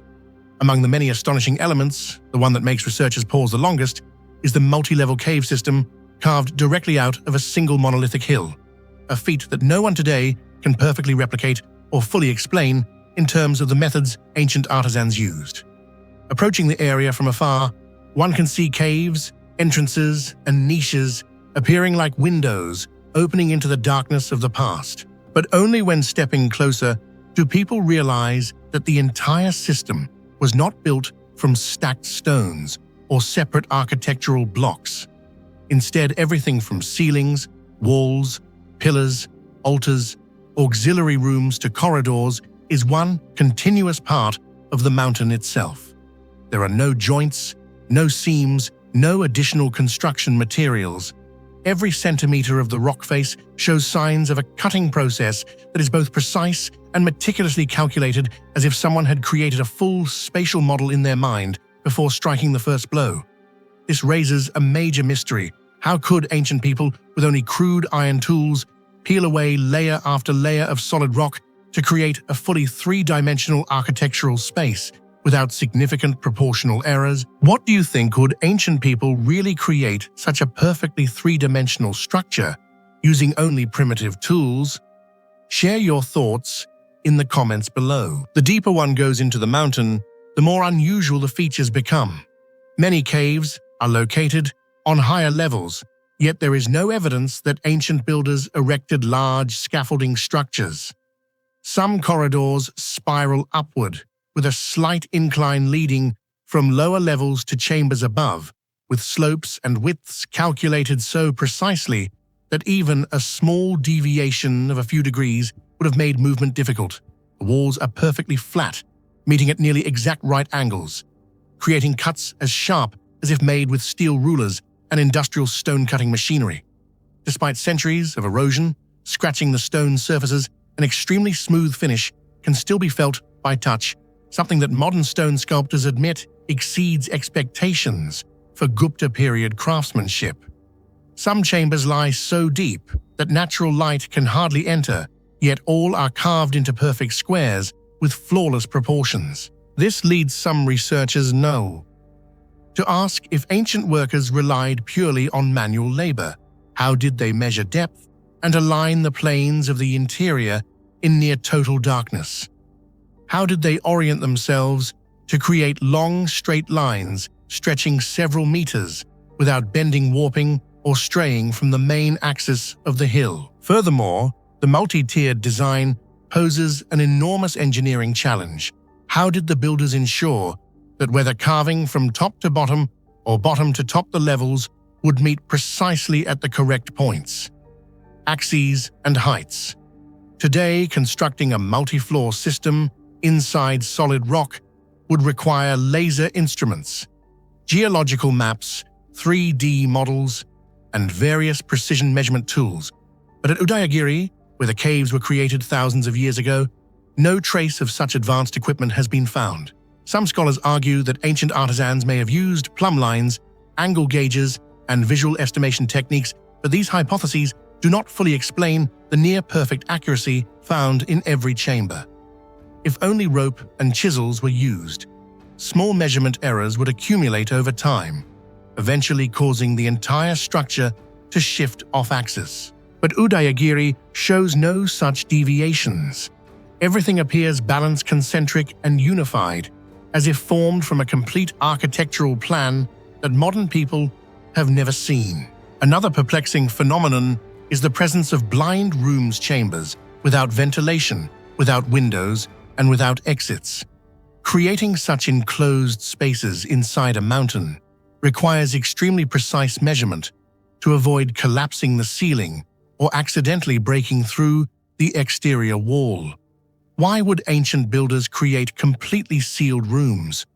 Some archaeologists believe these rooms served ritual purposes as places where ascetics meditated or performed special rites requiring total separation from light. But if so, why are some of these rooms positioned in extremely inaccessible locations? In addition, there are stone platforms shaped like seats with unusually smooth surfaces suggesting frequent use. Yet no one can explain how ancient workers polished stone so flawlessly in a cramped, dark environment. There are no signs of large oil lamps, no soot marks, and no burn traces, meaning the lighting used during construction must have been extremely faint, or the artisans had techniques for working in darkness that modern humans cannot replicate. What makes the site even stranger is that the entire hill is a solitary rock mass, not part of a larger mountain range. This makes material extraction far more challenging because there is no obvious place nearby to deposit waste stone. So how did the artisans remove tons of rock from inside the hill? There are no ancient roads, no drag marks, and no large spoil piles in the surrounding area. Some theories suggest that the stone was crushed and dispersed across the landscape, but the amount of waste material would be far too great for the surrounding terrain to conceal. Others speculate that the rock was reused for purposes that we have not yet identified, but no evidence is strong enough to confirm these suggestions. The upper levels of the caves, where reliefs such as Varaha and Narasimha are located, also demonstrate astonishing calculations in spatial arrangement. Astronomical observations reveal that sunlight during the summer solstice shines precisely onto a specific point inside the cave, something that could only occur if the entrance and depth of the chamber were calculated with exceptional accuracy before any carving began. But to achieve this, ancient builders would have needed prior knowledge of the sun's seasonal angles and would have had to predict the trajectory of light through a space that did not yet exist.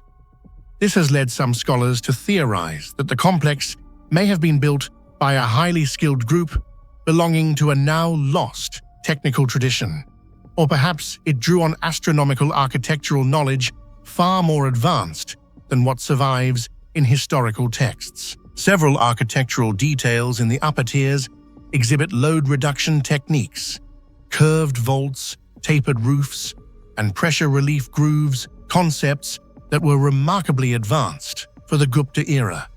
These elements help distribute gravitational force across rock surfaces, preventing collapse even when heavy layers of stone lie above.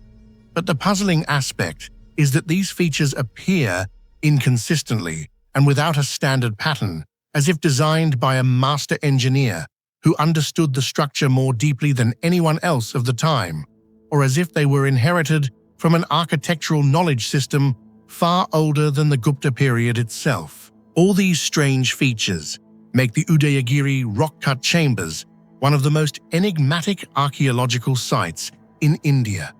More than just a religious cave complex, it feels like a dialogue between humans and the mountain itself, with every chisel mark containing knowledge that modern society has yet to fully understand.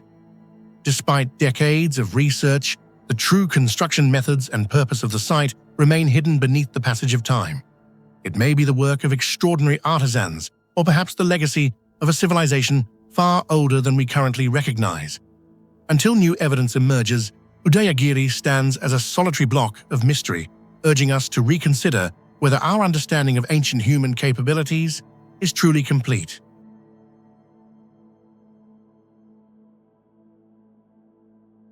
Amid the wind-scorched plateau of eastern Turkey, where jagged cliffs rise like relics abandoned by time, stands a Roman fortress known as Zeravan Castle.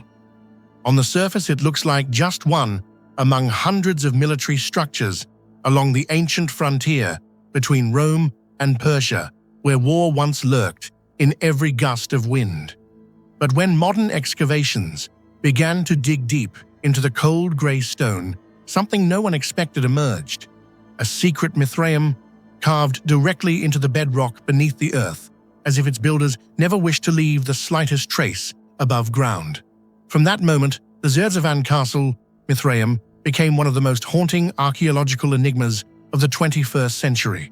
Why do you think a hidden underground temple would exist inside a Roman military fortress like this? Share your thoughts in the comments below. Unlike other Mithraea found across Europe or the Middle East, usually built as subterranean chambers, but still showing clear human construction, the Mithraeum of Zeravan possesses a strange primordial feel. Its altar is carved directly into the stone wall, not assembled from separate blocks. This has led archaeologists to question whether Roman craftsmen actually built the sanctuary or merely adapted an older pre-existing space. The cuts are sharp, even and unnervingly precise, as if crafted with techniques now lost. Some traces also show that sacred fire once burned here, casting flickering light across the ceiling, like wandering spirits participating in rituals that only the chosen were allowed to witness. Faint celestial symbols still remain on the sanctuary walls, moon, sun, and constellations carved in a style seen nowhere else. Mithraism is known for its cosmological symbolism, representing the soul's ascent through the seven heavens. Yet at Zeravan, these symbols deviate from the standard. They do not fully match any known Mithraic system. Is this the sign of an isolated sect with unique rituals unknown to recorded history, or a cultural fusion between Roman worship and lingering Mesopotamian traditions? Each symbol seems like a puzzle fragment, missing its full picture. Not far from the altar lies a narrow stone basin with refined channels indicating a sophisticated water supply system far beyond ordinary military needs. Ritual purification basins are common, but here the question is striking.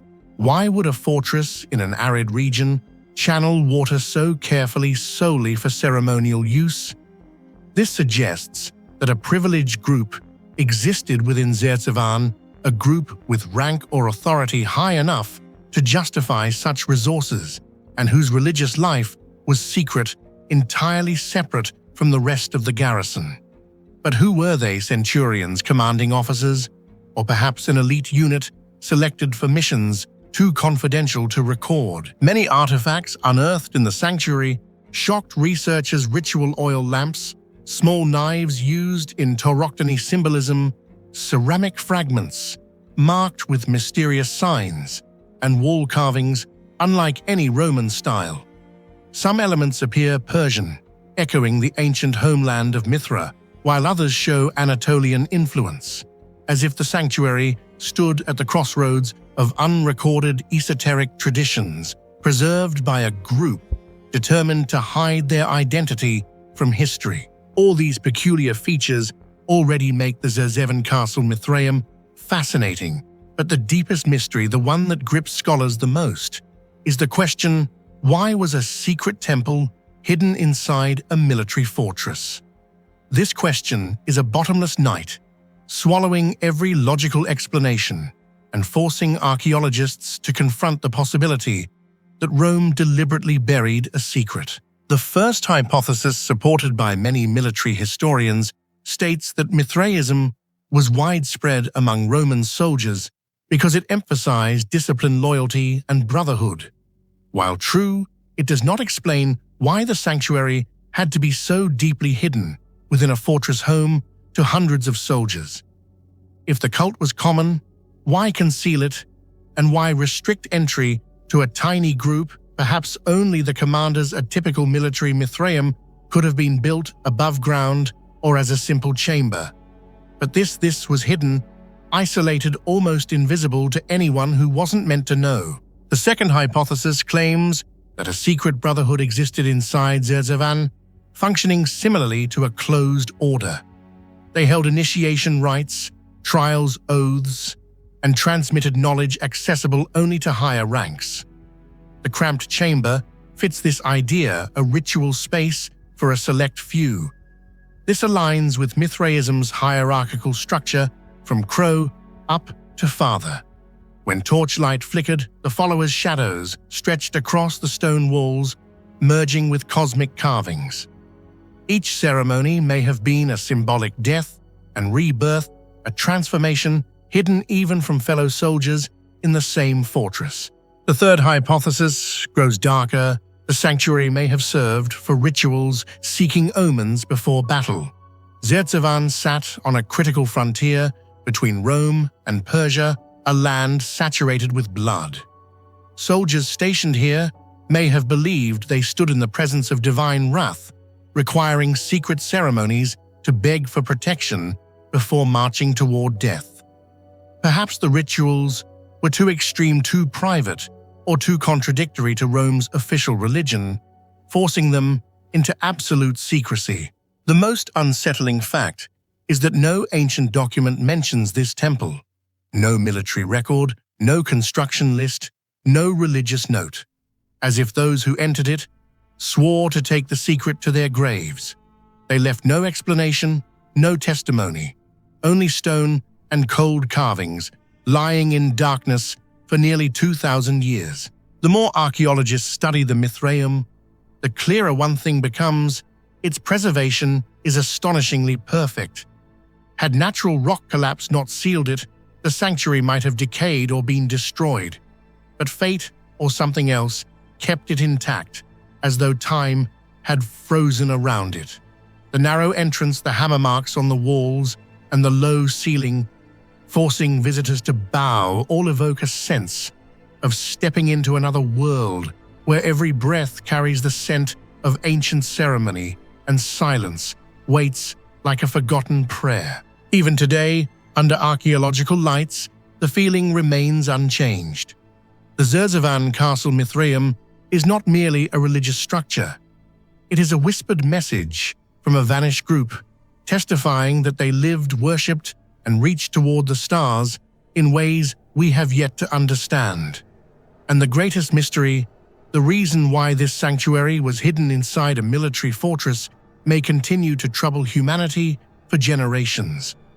For when history falls silent, it is here, in the cold heart of the earth, that the shadows of Mithras continue to speak to those bold enough to enter. On the central plateau of Mexico, amid scorched golden hills and harsh, dry sunlight, lies the enigmatic archaeological complex known as Cañada de la Virgen. From afar, it appears as nothing more than a few modest grey stones, tucked within a sheltered valley, yet stepping inside one immediately senses an unusual resonance, as if the site were built to communicate with the sky rather than serve human needs. The most astonishing aspect is that the entire complex seems aligned with the movements of the cosmos, tracking the sun, the moon, and astronomical cycles so sophisticated that even more advanced civilizations would be astonished. Every axis and beam of light appears precisely engineered, raising the question: how could a culture without metal tools or telescopes achieve such extraordinary, seemingly timeless accuracy? What do you think about this extraordinary astronomical precision? Did the ancients possess a lost form of knowledge? Or is there something beyond our understanding at work here? Share your thoughts in the comments below. The overall layout of Cañada de la Virgen reveals a sacred and expansive mindset that far exceeded the needs of everyday life. The structures were not placed randomly, nor built for daily living. They were positioned as cosmic markers, signals used to measure time through light. At the center of the entire complex stands the House of 13, a pyramid-like structure filled with symbolism tied to the 13-month lunar cycle. Close examination reveals that its main axis aligns perfectly with the sunrise on the summer solstice, while the moon at its maximum standstill shines directly into the center of the ceremonial platform. During rare moments each year, natural light pours through the stairways and deliberately crafted openings, creating the impression that the entire structure is activating, sending out a message only those who possessed sacred knowledge could understand. Researchers soon realized that such precision could not be random. To align the structures perfectly with the mountainous horizon, the ancient builders must have observed the sky for generations, tracking the sun's seasonal path, the yearly shift of hill shadows, and the unusual moments when the moon rose higher than normal. A single miscalculation would have broken the harmony, yet everything fits together with near perfection. This reveals a level of mathematical and astronomical mastery that modern archaeology still struggles to fully reconstruct. Some scholars even suggest that the creators of Cañada de la Virgen possessed a form of sky calendar, not only for measuring time, but also for orchestrating rituals, predicting agricultural cycles, and reinforcing religious authority. The question then arises, why such an advanced astronomical system? One prevailing theory suggests that a priestly elite governed this society, individuals who wielded cosmological knowledge as a tool of power. In ancient Mesoamerican cultures, celestial events were not merely natural occurrences, but divine signals. A precisely timed beam of sunlight striking a shrine might announce the beginning of an agricultural season, the coronation of a ruler, or the renewal of cosmic cycles. Ceremonies aligned with special solar and lunar events would have reinforced the spiritual authority of the priests, establishing a system where science, religion, and governance intertwined. In this light, Cañada de la Virgen becomes more than stone architecture. It becomes a cosmic engine, a mechanism through which humans communicated with gods, and gods responded through light and shadow. The complex's architectural intelligence becomes even more apparent when observing how sunlight and moonlight interact with its surfaces.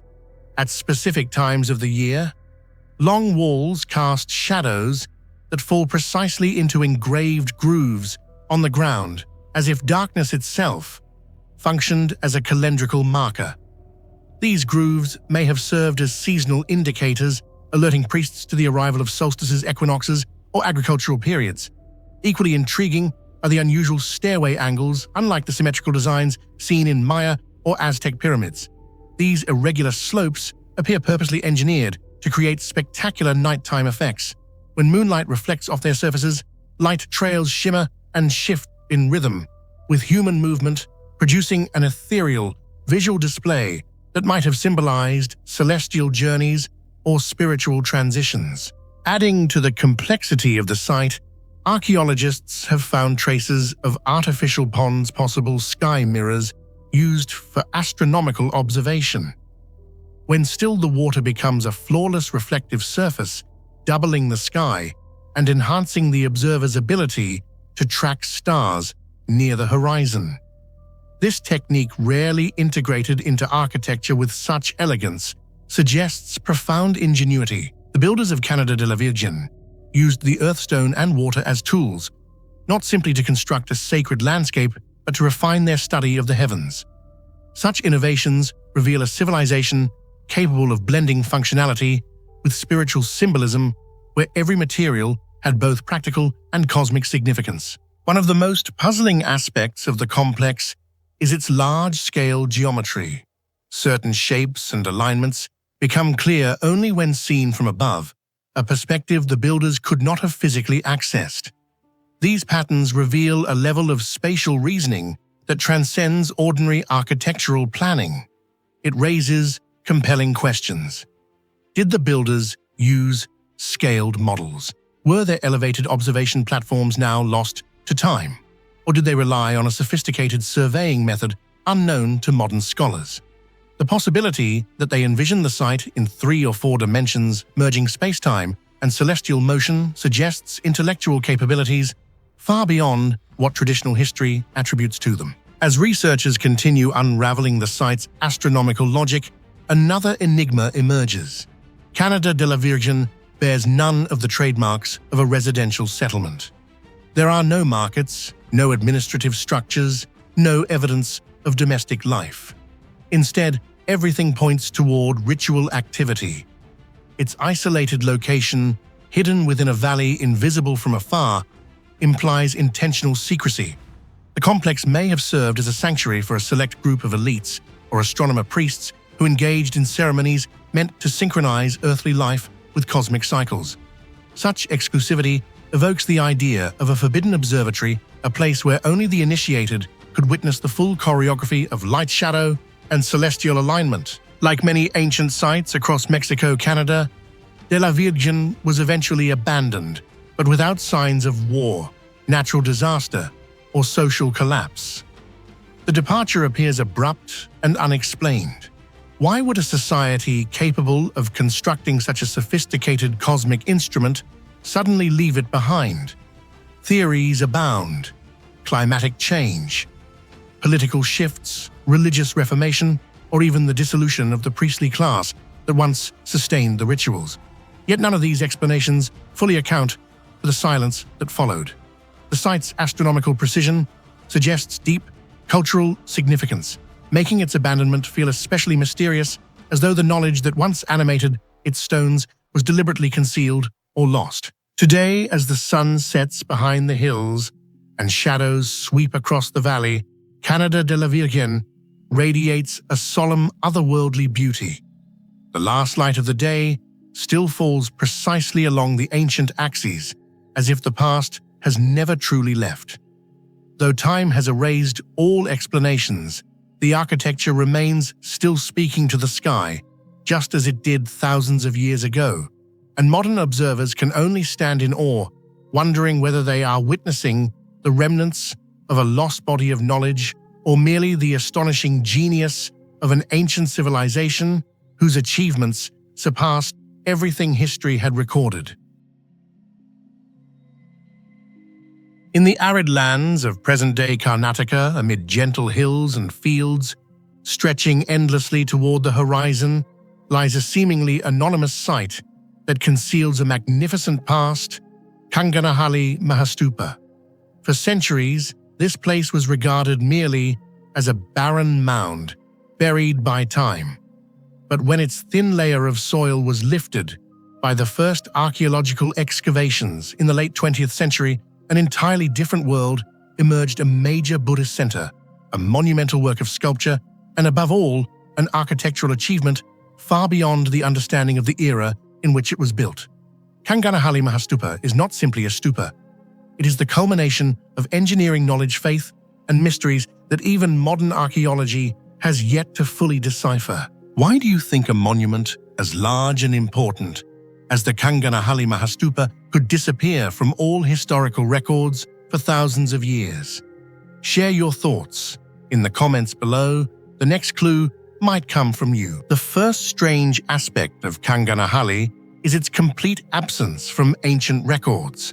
No scriptures mention its name, no pilgrimage maps reference it, and no surviving folktales recall it. Despite its large scale and exceptional artistic importance, this monument seems to have been erased from human memory. This absolute silence raises questions. Was it a secret religious center, or a once important site forgotten due to deep historical upheavals? When archaeologists recovered hundreds of sculptural fragments, they were stunned. Human depictions of the Buddha, extremely rare in early Buddhist art, appeared frequently here. Not only that, one relief was inscribed with the phrase Raya Asoko, believed to refer directly to Emperor Ashoka. The fact that such valuable evidence existed at a site entirely absent from historical documentation makes Kanganhalli even more perplexing. Yet none of this is what makes Kanganhalli more unusual than any other monument of its time. The greatest, most inexplicable, and most debated mystery is the architecture of the stupa, a structure that seems far beyond the technical capabilities of the 1st century BCE and CE. As the stone blocks were unearthed, as the site plan gradually emerged, as railings, stone slabs, and circular wall sections were reconstructed, experts realized they were confronting a forgotten engineering marvel. What Kanganhalli preserves is not merely art, it is a level of architectural design and construction far ahead of its time, prompting even modern specialists to ask, how did they accomplish this with such primitive tool? The stupa at Kanganhalli is unusually large, built from hundreds of massive stone slabs. These stones are not only heavy, but are carved with precise curvature to form a flawless circular structure. Each railing slab is nearly identical in size, with flat surfaces, smoothly rounded edges, and most astonishingly, no visible gaps when fitted together. This raises a critical question. How did ancient builders create curved slabs with almost zero margin of error? Did they use specialized molds, a system for calculating circles and ratios? Or did they possess a technique that has since been lost? Whatever the answer, the monument proves that ancient people were far from primitive. The stupa's outer wall is also an engineering marvel. Large stone blocks form the outer ring, bearing tremendous weight from above while resisting 2,000 years of erosion. Some researchers observe similarities to techniques seen in megalithic monuments or even Greek-Persian architecture, suggesting unexpected cultural interactions. This raises further questions.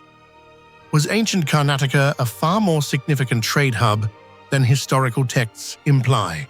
And did the builders of Kanganhalli learn from other advanced civilizations, or did they develop their own sophisticated methods independently? The reliefs encircling the stupa are another unique element of its architecture. Instead of being produced as small separate panels, they appear to have been designed as one continuous narrative cycle, telling the stories of the Buddha's life, the Jataka's kings, and devotees. This continuity suggests extremely precise planning. From the outset, calculating the stupa's diameter, the curvature of each slab, and the exact placement of each narrative segment without a single misalignment. This implies that the artisans possessed a remarkable ability to visualize the completed structure, something modern designers often require 3D modeling to achieve. Archaeologists also discovered evidence indicating that the stupa had multiple construction phases, as if expanded and renovated across generations. Yet the strange part is that these layers connect seamlessly, showing no signs of patchwork or stylistic inconsistency. This leads to two possibilities. Either the region had a long-standing architectural tradition, maintained with absolute precision, or a master blueprint was followed faithfully through various periods of construction. In either case, this demonstrates a level of organization and technical discipline far beyond ordinary expectations. Another puzzle that perplexes archaeologists is that many stone slabs were found incomplete. Some carvings were left unfinished, some wall sections were only partially built, and some areas appear to have been prepared for expansion before being suddenly abandoned. What caused construction to stop abruptly? A disaster, an invasion, a shift in religious practices, or did the entire community simply leave for unknown reasons?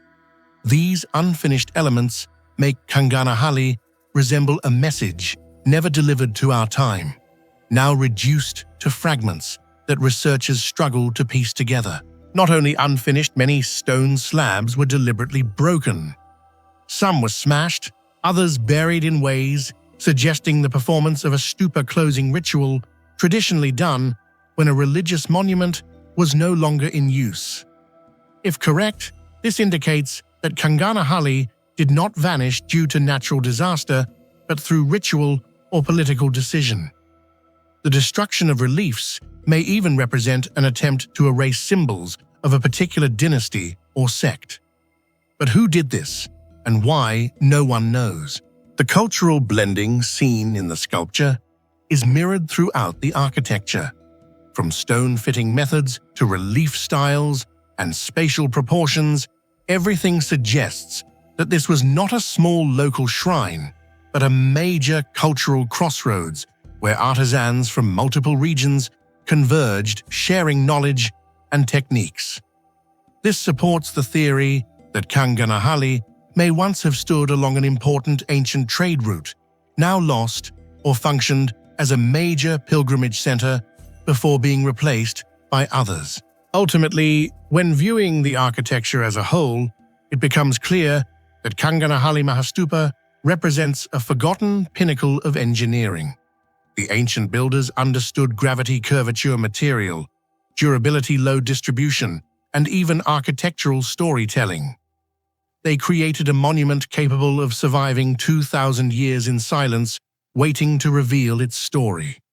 And when rediscovered, it not only offered artistic treasures, but posed countless questions about construction techniques that even the modern world cannot conclusively answer. Thus, Kanganhalli Stupa stands as a monument, suspended between light and darkness, radiant for what remains, mysterious for what is missing. It reminds us that the ancient world was never as simple as we imagine, that people who lived 2 millennia ago may have possessed knowledge now lost, and that every stone, every curve of this stupa is a reminder that history still contains vast, unfilled voids. Perhaps the greatest mystery is not how the monument was built, but why such advanced construction techniques vanished, leaving us bewildered before these impossibly perfect ruins as we attempt to reconstruct an epic torn apart by time.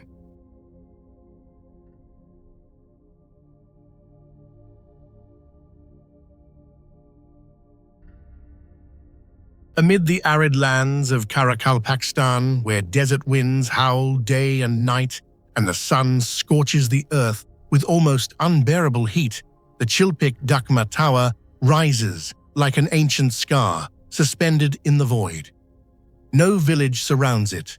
No ruins support it, only a massive circular wall, standing alone atop a hill, as if someone deliberately placed it where every gaze must turn, where the strongest winds and the brightest light cannot hide any secret.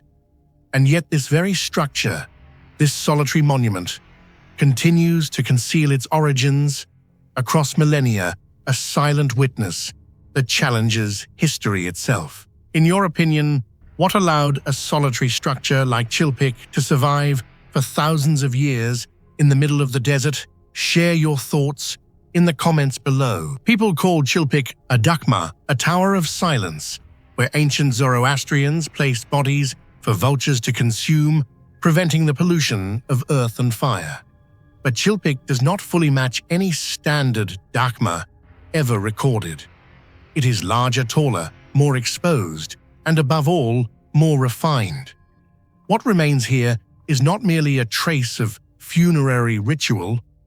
It feels like the opening chapter of a greater secret, a secret tied to architecture, engineering, durability, and an uncanny resilience against nature, far beyond what an ancient community should have been capable of. Among all the mysteries surrounding Chilpik, its architecture is the most unbelievable walls, nearly 3 meters thick, astonishingly uniform, built from mud brick, yet intact after 2,000 years, despite the brutal climate of Central Asian deserts. From afar, Chilpik appears coarse and primitive, but the closer one approaches, the more its precision becomes undeniable. The sloping walls remain symmetrical. The surfaces, though simple, follow a calculated angle, and the mud bricks, normally fragile, seem to have been treated with methods that modern science still struggles to understand. The desert winds here are merciless. They are sharp, carrying fine dust, capable of wearing down stone within decades. Daytime temperatures can surpass 40 degrees, while nights fall toward a near-freezing chill. Yet Chilpik's walls stand firm, unbroken, uncollapsed, not even visibly eroded on the outermost layers. It is as if an invisible hand maintains them day after day. This cannot be explained by simple ancient construction. It suggests that the builders possessed techniques never documented, methods unknown, even among the region's most advanced ancient cultures. Deepening the mystery further, the walls of Chilpik do not stand straight. They lean inward, at an angle seemingly calculated to reduce wind pressure. Lean too much, and the structure weakens. Too little, and the wind remains destructive. Yet Chilpik achieves a strange equilibrium enough to redirect the wind enough to make sunlight bounce inward at specific angles, transforming the center of the structure into a stage of light. Many researchers believe the tower may once have been used to observe solar movement, as if the walls were not only built to stand, but also to calculate. Looking closely at the mud brick layers reveals something even more astonishing. The density of the material is nearly uniform from bottom to top, an extremely difficult feat to achieve manually. This raises many questions. Did the ancients use special tools to compact the bricks? Did they have kilns or heat treatment methods to strengthen them? Or did they use natural additives long since lost? The durability of Chilpik suggests ancient engineering was far more advanced than commonly assumed. If the sole purpose was to allow bodies to decompose, why build such thick walls, so precisely angled, from materials so resistant to heat and wind? And thus emerges the greatest question: if this was merely a place for vultures to consume the dead, why build it with such extreme perfection and resistance to nature? Other Zoroastrian Dakmas, especially in Iran or India, are not nearly as refined. They are practical, functional, and unconcerned with long-term durability. Chilpik stands apart. It is massive, resilient, as though created not only for ritual, but to endure time itself. A structure meant to be eternal, not temporary. From Chilpik's elevated position, one can see the entire Amu Darya plain, a vantage point too perfect to be accidental, ideal for a fortress, an observatory, or a ceremonial center. Yet archaeological records reveal no sign of military activity. No weapons, no defensive layers, no storage structures. So what did the ancients intend to guard or observe? Was Chilpik perhaps a primitive solar observatory, where the angle of the walls and the opening marked seasonal shifts through natural light? Looking deeper, a compelling theory emerges. Chilpik's architecture was not merely built to survive nature, but to read it. What withstands heat also reflects light. What endures strong winds also casts stable shadows.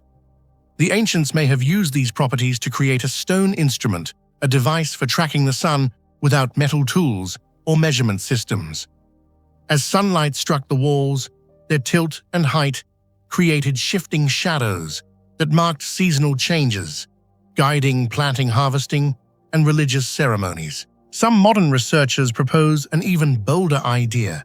The thickness of Chilpik's walls may serve as thermal insulation, stabilizing the interior environment so that sunlight phenomena could be observed clearly. Strange as it sounds when combined with the walls' angle and the tower's circular geometry, Chilpik begins to resemble a prehistoric solar chamber, far more than a platform for exposing bodies.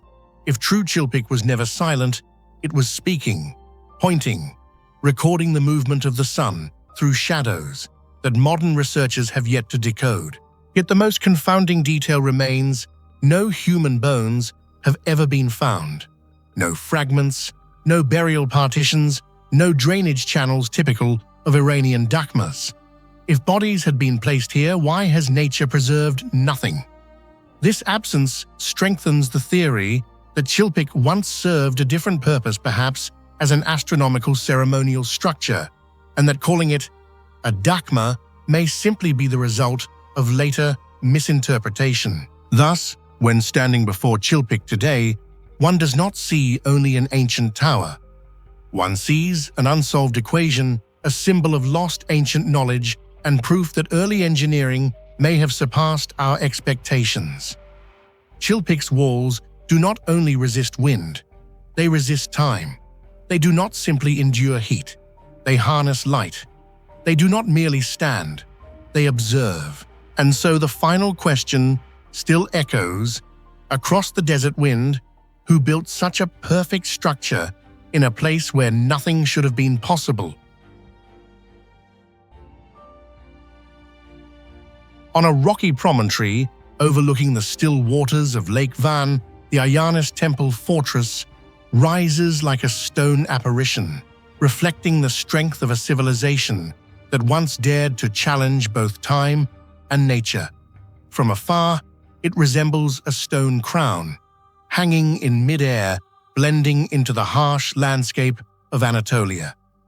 But when one comes closer, touching the tightly fitted stones, so precise that not even a blade can slip between them, a profound truth becomes clear. Ayanis is not merely a fortress, but the final declaration of a people whose engineering surpassed their era, built just before the moment they vanished from history. What construction technique do you think allowed the Eurasians to create the perfectly fitted stone walls at Ayanis? Share your thoughts in the comments below. Historically, Ayanis belongs to a paradox. Urartu, in the 7th century BCE, was a kingdom under immense pressure, harried by the Assyrians, threatened by nomadic groups such as the Scythians, and weakened internally by political fragmentation. Most civilizations, under such duress, would conserve resources, retreat, fortify older strongholds, or abandon monumental construction entirely. Yet Urartu did something astonishing. They built Ayanis, a fortress temple complex, more sophisticated, more ambitious, and more technically daring than almost anything they had built before. Archaeologists still debate the motivation behind this decision. Was it an act of desperation? A final assertion of identity? A ritual obligation to their supreme deity, Haldi? Whatever the reason, Ayanis does not resemble a dying gasp. It resembles perfection, crafted at the very edge of extinction. And nothing encapsulates that perfection more than the stone wall construction technique, the feature that sets Ayanis apart from nearly every Eurasian site and elevates it into one of the most mystifying architectural achievements of the ancient world. The walls are built with an obsessively precise method. No mortar, no visible bonding fillers, no uneven gaps, no signs of crude chiseling or forced alignment. Instead, each block appears to have been measured, shaped, and polished with an accuracy that seems entirely out of place in the Iron Age. These stones do not simply sit together, they interlock, responding to one another like components of an engineered machine. Archaeologists who have studied the site often describe the stone blocks at Ayanis as mirror flat, with surfaces so smooth that light seems to glide across them effortlessly. The most striking example appears near the temple gate, where massive multi-ton stones were shaped with a level of flatness and straightness that under normal circumstances could only be achieved using ultra-hard metal tools with extremely high precision. Yet there is no evidence that the Eurasians possessed such advanced tools. Their iron, although functional, was crude, prone to imperfections, and nowhere near strong enough to grind giant stones to such an implausible degree of accuracy. This paradox has given rise to numerous hypotheses. Perhaps the Eurasians employed a stone-working technique that was never documented. Perhaps they inherited an ancient method that had nearly vanished. Or perhaps they practiced a specialized craft that disappeared entirely with the fall of their kingdom. The geometry of Ayanis amplifies this mystery. Many blocks do not simply touch, they bite into one another, forming keyed joints or stepped interfaces that lock the wall into a single self-supporting structure. This interlocking pattern, rare even among other Eurasian constructions, adds extraordinary stability.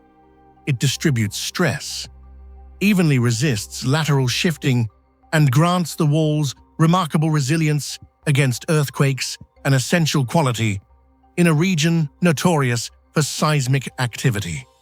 Indeed, Ayanis has survived more than 2 millennia of tremors, storms, freezing winters, and scorching summers. Yet the stones remain in astonishing alignment. As one walks deeper into the site, the precision remains relentless. The foundation of the Haldi Temple rests upon stones, carved with the same impossible accuracy. The storage rooms, especially the vast wine cellars containing more than 100 monumental jars, repeat the same disciplined stonework. Even the subsidiary chambers, often overlooked in grand fortifications, follow a consistent geometric logic. Corners are sharply squared surfaces, level joints seamless. Modern architects who study the layout often remark that the precision resembles digitally measured planning, though of course such technology did not exist. Yet the effect is undeniable. Ayanis feels engineered, not merely constructed. Compounding the enigma is the absence of mortar.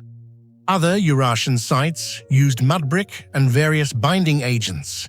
They understood the principles of masonry bonding. But at Ayanis, the builders deliberately rejected these materials. The stones, it seems, were intended to stand on their own pure skill as the only adhesive. And time has vindicated this choice.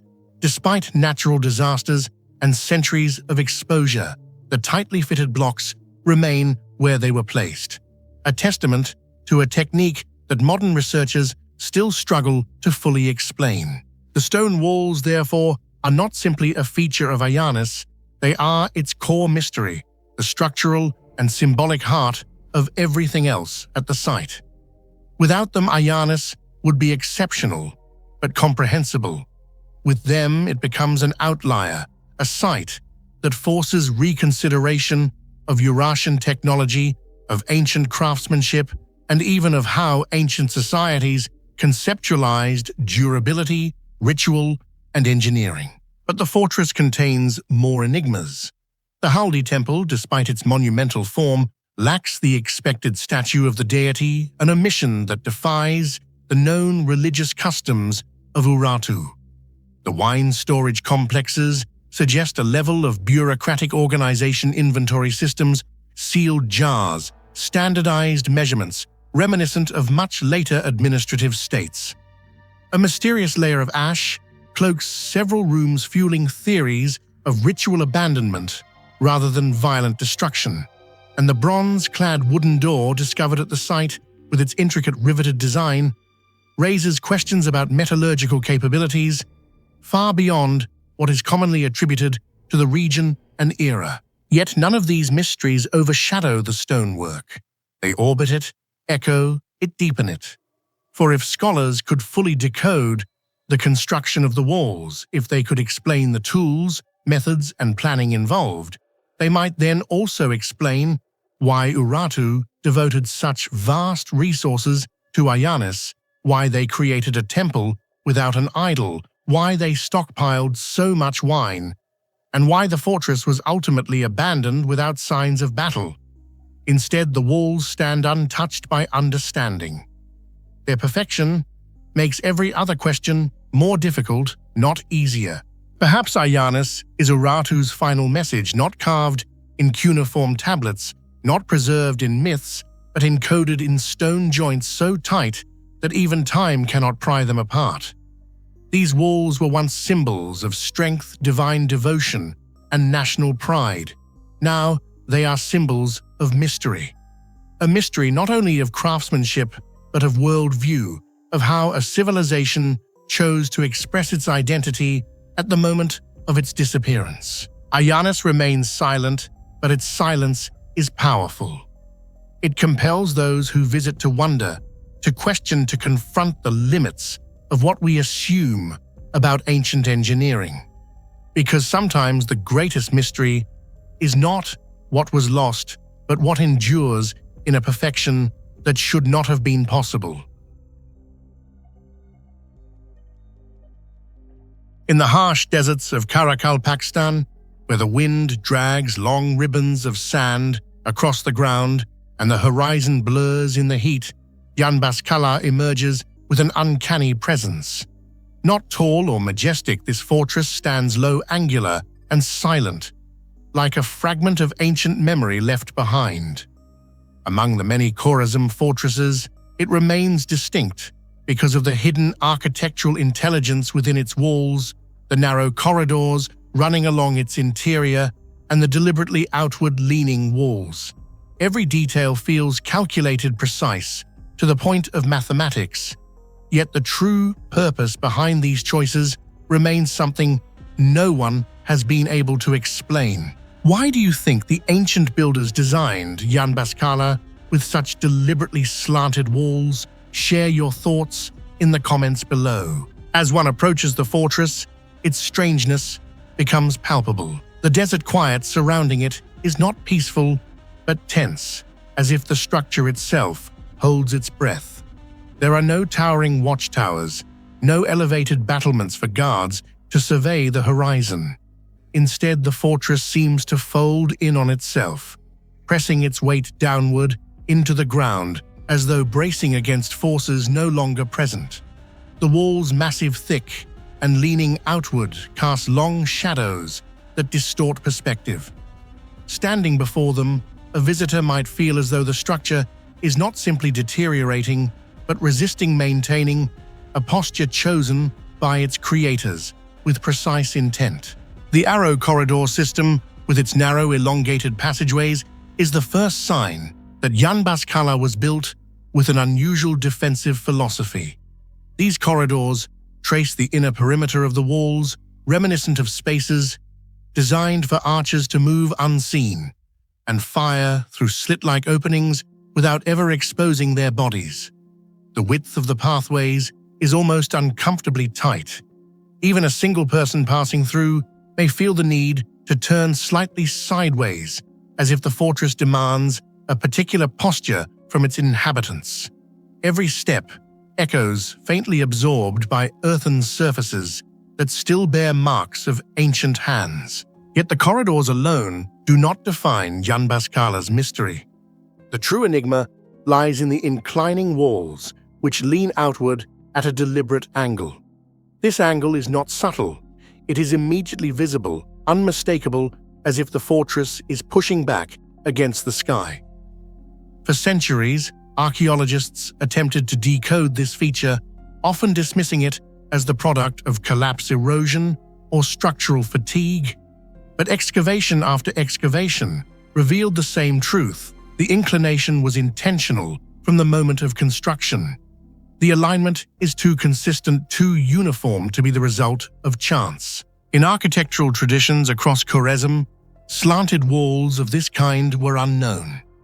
Other fortresses built during the 4th and 3rd centuries BCE relied on vertical load-bearing structures typical of earthen construction.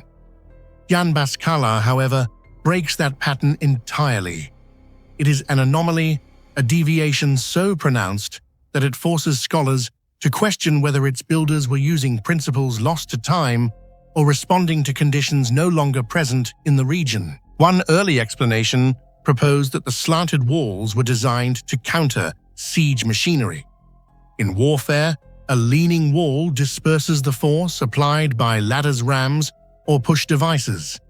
Attackers cannot set ladders flush against the wall. Instead, the force is driven downward, rendering many siege tools ineffective. In a world where powerful armies roamed the steppes, such a design would have been incredibly advanced, adopting knowledge typically associated with empires far more militarized than the communities of Khwarezm. Yet a contradiction emerges. There is no evidence that Yambascala ever witnessed battle. No burn layers, no arrowheads lodged in the soil, no traces of breaching attempts. Nothing. It is as if the fortress prepared for an attack that never came, or for an enemy that was not human. The silence of the site becomes more unsettling in this context. Why build a fortress capable of resisting complex siege machinery in a region unlikely to face such threats? Another theory suggests that the slanted walls were designed to withstand wind, not war. The winds of Karakalpakstan are infamous, relentless, abrasive, capable of reshaping entire dunes and wearing down rock surfaces over centuries. A leaning wall presents a reduced surface for wind to strike, allowing it to absorb and deflect pressure rather than withstand it directly. Such an architectural adaptation would be extraordinary for its time. It would require a deep understanding of environmental forces far beyond what is typically assumed for ancient desert communities. But again, questions arise. If wind resistance were truly the goal, Why do no other nearby fortresses employ similar designs? They face the same winds, the same shifting sands, the same long winters and scorching summers. Yet Yambascala alone stands built as if preparing for a storm of exceptional magnitude. Could the region have once experienced a catastrophic climatic event, one so severe it left an imprint on cultural memory? Or did the builders possess knowledge of airflow pressure distribution and structural load that has since vanished from history? Under closer examination, the slanted walls reveal even deeper complexities. The material distribution required to support such a tilt is non-traditional for mud brick walls. To maintain stability, the builders needed precise calculations of compression and load, a level of structural awareness not seen elsewhere in the region. Yet the construction contains no signs of experimentation. Everything appears correct on the first attempt. The uniformity of the angle suggests mastery, not trial and error. Some researchers have remarked that the precision seems almost engineered, as if the builders had access to formulas or measurement methods not preserved in surviving records. Inside the fortress, walking along the narrow corridors, the sensation of the walls leaning outward is strangely oppressive. Rather than making the space feel open, the outward tilt creates an inward psychological pressure, amplifying the constriction of the passageways. The architecture seems intentionally crafted to influence the emotional state of those within, perhaps activating vigilance, perhaps inducing humility, perhaps serving a purpose entirely foreign to modern interpretation. This has led to more speculative interpretations that Yambascala may have served as a ritual or symbolic structure where the physical environment was designed to shape human behavior. The fortress's peculiar geometry might have been intended not only to defend bodies, but to condition minds. In societies where spirituality and environment were deeply intertwined, such a construction could reflect beliefs about unseen forces that pressed upon human life as tangibly as the desert wind. From a distance, Yambascala resembles an enormous grounded vessel, a ship abandoned in a sea of sand, its slanted walls reminiscent of hull plating built not for water, but for storms of dust and wind. The closer one walks to it, the more profound its silence becomes. The fortress does not feel ruined or incomplete. It feels deliberately paused, as if it has simply been waiting for centuries for someone to ask the right question. And that question is not, why do the walls tilt? Nor is it, how were they built?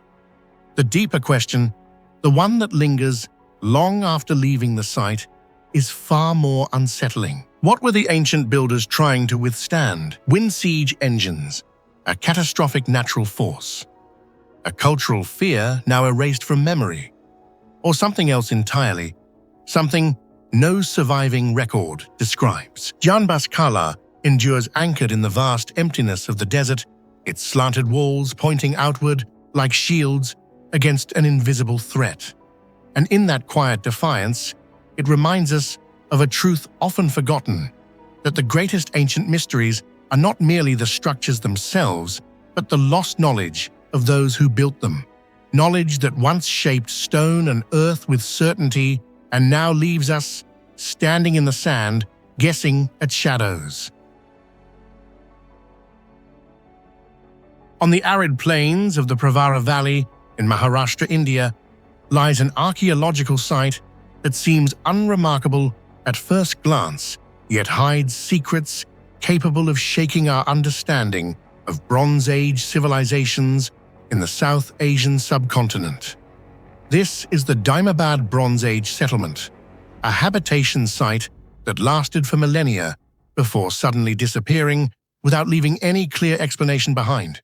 From afar, Daimabad looks like nothing more than low earthen mounds eroded by wind and time. But once the first layers of soil were peeled away, archaeologists realized they had touched a strange ancient world, familiar yet foreign, reminiscent of Harappan culture, yet possessing a completely independent identity. and at the center of all its mysteries lies a level of metallurgy and bronze casting far beyond what we expect from a rural Bronze Age settlement. What do you think allowed such an ordinary-looking settlement to possess metallurgy far ahead of its time? Share your thoughts in the comments below. Daimabad is best known for 4 bronze objects discovered in 1974, a set of sculptures so exquisitely cast that experts repeatedly rechecked their dating, unable to believe they originated more than 3,000 years ago. These objects include a man pulling a chariot, an elephant, a rhinoceros, and most striking of all, a bull-driven cart with 2 buffaloes at the front. Their surfaces are not coarse like most metal artifacts of the period.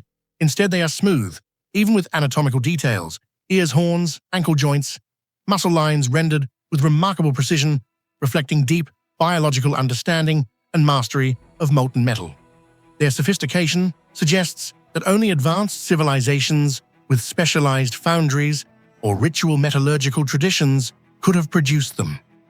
Yet Daimabad, based on most residential traces, does not display the prosperity of major centers like Mohenjo-Daro or Harappa. This raises the question: was this place truly as modest as it appears? Or are we misjudging a once important metallurgical center? Material analyses of the bronzes reveal alloys of unusual purity for the Deccan region at the time. The metal composition is not the typical copper-tin combination. It contains trace elements, indicating repeated refinement to remove impurities, a technique rarely observed even in larger urban centers. More importantly, the sculptures were made using lost wax casting, a highly advanced method requiring artisans to create detailed wax models, coat them with multiple layers of clay, heat them until the wax melts away, and then pour molten metal into the hollow mold. A slight mistake could warp or break the final product, yet the 4 Daimabad bronzes are astonishingly flawless, showing none of the common defects found in ancient cast artifacts. This means the artisans here not only knew lost wax casting, they mastered it to near perfection. The presence of such works in a small settlement, lacking palaces or strong administrative structures, led archaeologists to propose that Daimabad once housed a metallurgical school or a lineage of artisans preserving an exclusive technique possibly independent of any major known culture. Some even suggest that Daimabad may have been a transit or production hub for metal goods, serving a trade network spanning central and western India. Yet strangely, excavations have revealed few traces of slag molds or large-scale workshops. This leads to a puzzling possibility. Perhaps the bronzes were cast elsewhere and brought here. Or perhaps the residents used a clean metallurgical process that left minimal debris. Or perhaps the true workshops lie in still unexcavated sectors. Whatever the case, Daimabad's metallurgy far surpasses what we typically associate with the Bronze Age Deccan. Here the mystery deepens. Daimabad contains 4 habitation phases, dating from around 2300 to 1000 BCE, a long enough span to establish a stable cultural tradition. Yet the metalwork style does not fully match any of the 3 major cultures in the area, late Harappan Malwa or Jorwe. Each culture has distinctive pottery construction and burial traditions, but only Daimabad's bronzes stand unmatched. This has led many scholars to believe the site was not merely a cultural crossroads, but an independent center of metallurgical innovation, where local artisans developed techniques through long experimentation or inherited a much older, undocumented tradition. The sophistication of Daimabad's metallurgy is echoed in the sculptural design of each piece. For example, the Daimabad bull-driven cart is significantly larger than similar bronze cart models from other ancient cultures. The wheels actually attach to functioning axles, and the joints between the cart and buffaloes are crafted to suggest real movement. The carved lines on the elephant and rhinoceros show accurate anatomical observation, indicating not just metallurgical expertise, but also strong artistic sensibility. What puzzles scholars most, however, is the consistency among all 4 sculptures. If only one were highly refined, one might attribute it to a lone genius. but all four exhibit the same level of mastery, implying a shared technique, not an anomaly. This forces us to consider that Daimabad once had an institutional craft training system, or a sufficiently large artisan community capable of maintaining a recognizable style across generations. When viewed as a whole, the contradiction between the sophisticated bronzes and the modest scale of the settlement becomes even more mysterious. The sun-dried brick houses, kitchens, granaries, and fire altars suggest an ordinary agrarian community, not a wealthy urban center. Yet beneath the soil lies metalwork that even major cities rarely achieved. Some researchers propose that Daimabad's artisans were supported by a religious or ritual elite, not an economic ruling class. The fire altars may have been linked to ceremonial metallurgy, where metal was considered sacred rather than utilitarian. If so, the bronzes of Daimabad were not mere art, but ritual objects created for spiritual purposes. Another mystery is the abrupt disappearance of Daimabad's population. Despite continuous habitation for over 1,000 years, the settlement was abandoned near the end of the Yore period without evidence of warfare, fire, or natural disaster. Some believe the Pravara River changed course, reducing water supply. Others argue that the collapse of Indus trade networks affected satellite settlements like Daimabad. Yet another intriguing hypothesis suggests that when Daimabad's distinctive metallurgical tradition was lost, perhaps due to the death of key artisans, the community lost its cultural identity and gradually dissolved. If metallurgy was the soul of Daimabad, then its disappearance may have triggered the collapse of the entire settlement. Yet the strangest part is not the abandonment, it is the silence. There are no large cemeteries, no inscriptions, no hints that Daimabad's inhabitants sought to communicate with the future. But the bronzes speak for them, instead refined, enigmatic, unlike anything else in their time. They remind us that history is not only written by great empires, but also by small communities whose knowledge far exceeded expectations. Today, Daimabad remains unsolved. Many layers of earth still conceal secrets, and the question, who created these bronze masterpieces, continues to trouble archaeologists. If the techniques do not belong to Harappa Malwa or Jorwe, then they may represent a vanished metallurgical tradition, an ancient craft that once flourished but was swallowed by time. And when we gaze upon the flawless bronzes, we cannot help but wonder, was Daimabad once home to master metalworkers whose skill still astonishes us thousands of years later? At the foot of the arid mountains of today's Khuzestan province in Iran, where narrow, rocky valleys echo with ancient winds, lies one of the most enigmatic relics of the Elamite civilization, Kul-e Farah rock reliefs. From a distance, the cliffs here look no different from countless rocky gorges of Western Asia. Yet as one approaches, the hard, grey stone reveals colossal reliefs carved deep into the mountain, filled with hundreds of figures, rendered so vividly they feel like ritual moments frozen in time. Not temples, not fortresses, not settlements. Kul-e Farah is a stone epic, where the Elamites inscribed their power, religion, memory, and mysteries that humanity has yet to unravel. And among those countless enigmas, one question increasingly unsettles archaeologists. What technique did the Elamites use to carve grooves as deep as 20 centimeters into solid cliff faces, with flatness and precision, seemingly far beyond the technological capability of their era? This question not only stirs curiosity, it opens an entire void of knowledge about a lost technique, a secret that could change the way we understand the technological sophistication of ancient civilizations. If you were standing before the unusually deep carvings of Kul-e Farah, what do you think the Elamites used? Advanced metal tools, a lost technique, or something beyond our understanding today? Share your thoughts in the comments below. Kul-e Farah contains 6 major reliefs, each its own world, reflecting the complexity of ritual authority and religious life in Elam. long processions of people, musicians, warriors, priests, sacrificial animals, and the central figure believed to be a king or high priest, all merge into a massive ceremonial tableau, detailed enough that one can see folds of clothing, gestures of hands, and musical instruments such as drums, harps, and long trumpets. What sets Kul-e apart from almost all other sites of its time is the scale of the figures.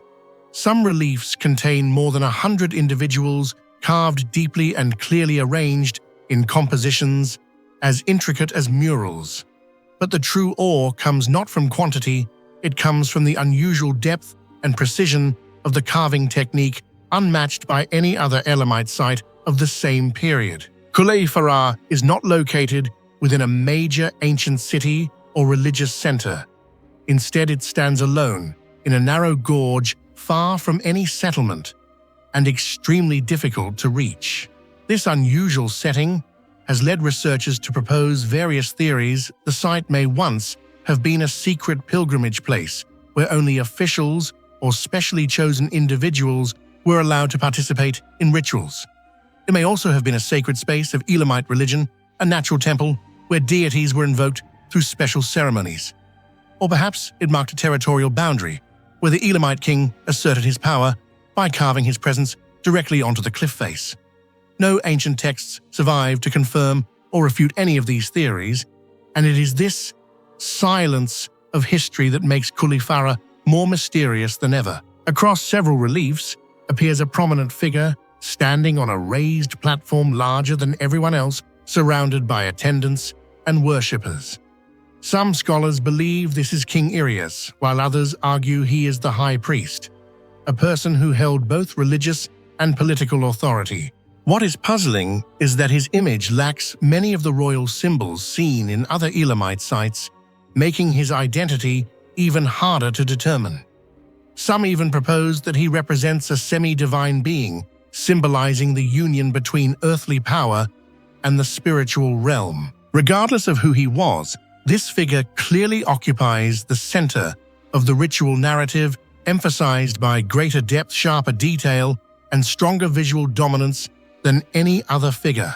One of the most striking details at Kul-e is the presence of a ceremonial orchestra, featuring musicians playing large harps, drummers, long horn players, and occasionally even groups of dancers, creating a vivid atmosphere rarely seen in ancient rock carving art. These depictions have led many researchers to believe that Kul-e may be one of the earliest visual representations of a ritual orchestra in the history of Iran and the greater Mesopotamian region. However, the true significance of music in Elamite religion remains a major mystery, as most written records related to it have been lost or are far too fragmentary to decode fully. Among all the mysteries surrounding Kul-e the carving technique remains the subject of the most intense archaeological debate, not only because of its refinement, but also due to the unusually deep grooves, many of which reach 10 to 20 centimeters, with the surrounding surfaces perfectly smoothed, leaving no trace of rough chiseling. The carved lines run parallel, even and completely unwavering, while their durability after more than 2,000 years is nothing short of astonishing. All of this leads to one major question: how were the Elamites able to create such carvings? The first hypothesis proposes that they used special metal tools, yet the bronze and iron artifacts excavated so far are neither sharp nor durable enough to produce deep, wide, and consistently even cuts like those seen here. A second hypothesis involves heating the rock and then rapidly cooling it to make it more brittle, but the cliffs of Kul-e show none of the thermal cracks or break patterns typically associated with heat-shocked stone. Another controversial theory suggests that the Elamites may have used grinding stones or some kind of secret abrasive compound, although no archaeological evidence has yet confirmed this, and the flatness and uniform depth still exceed what ordinary hand-grinding techniques could achieve.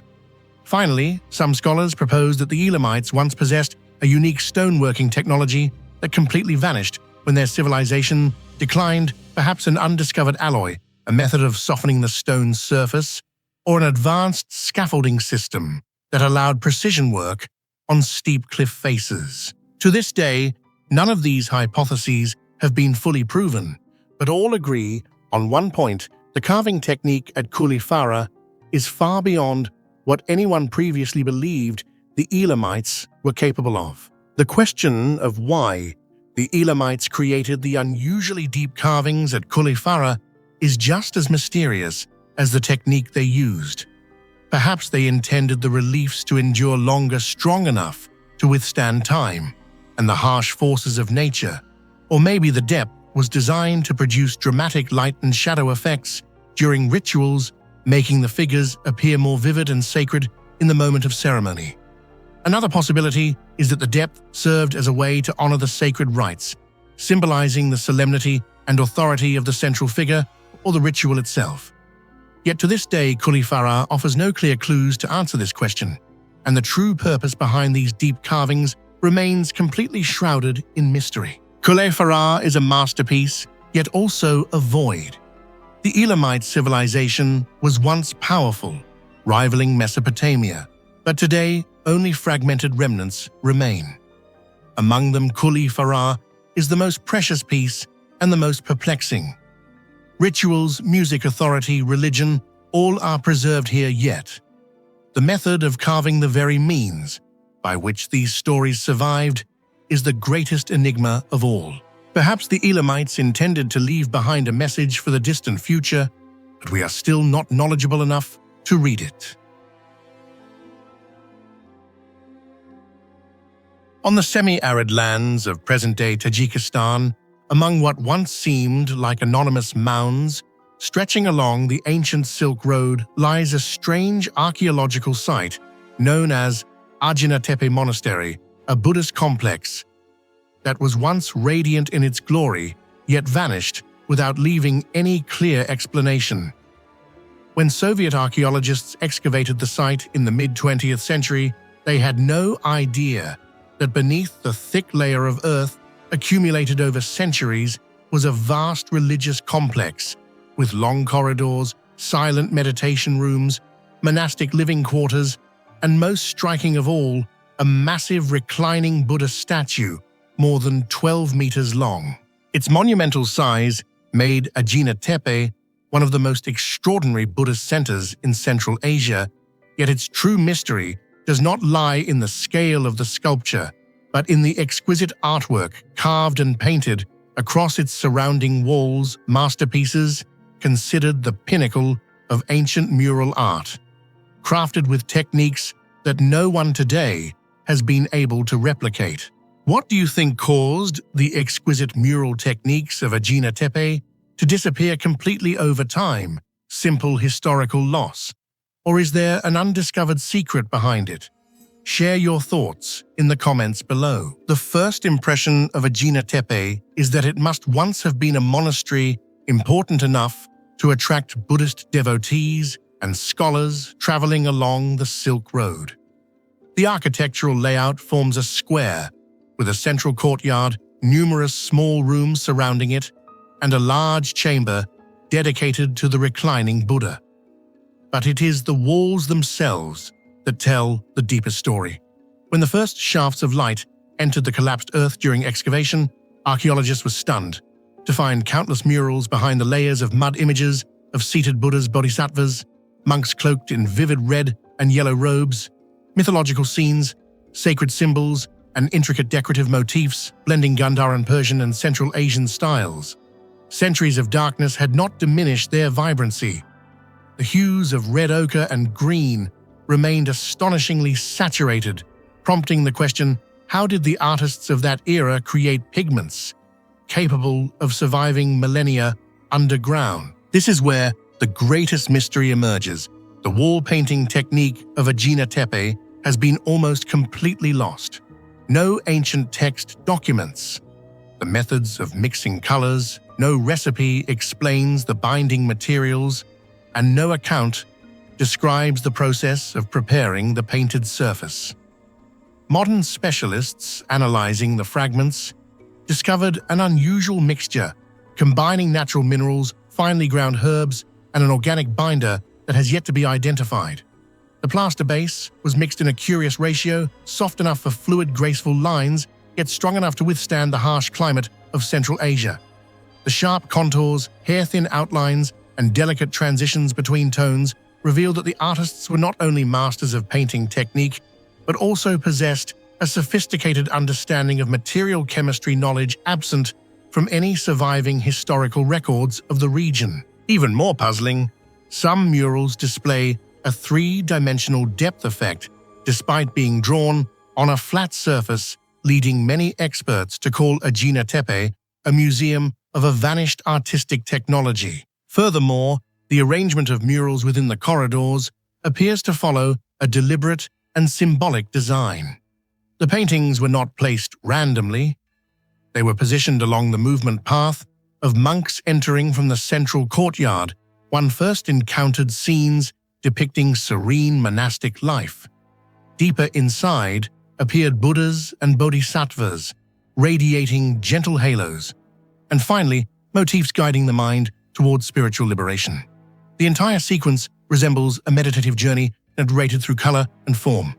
Some researchers believe Ajina-Tepe functioned not only as a monastery, but also as a spiritual artistic academy, where painters were trained in a now-lost tradition. Yet if such a tradition truly existed, why is there no trace of similar techniques in any other site across the region? Other scholars propose a bold hypothesis. Ajina-Tepe may have been a meeting point for multiple artistic schools along the Silk Road. Indian artists might have brought Gandharan influences.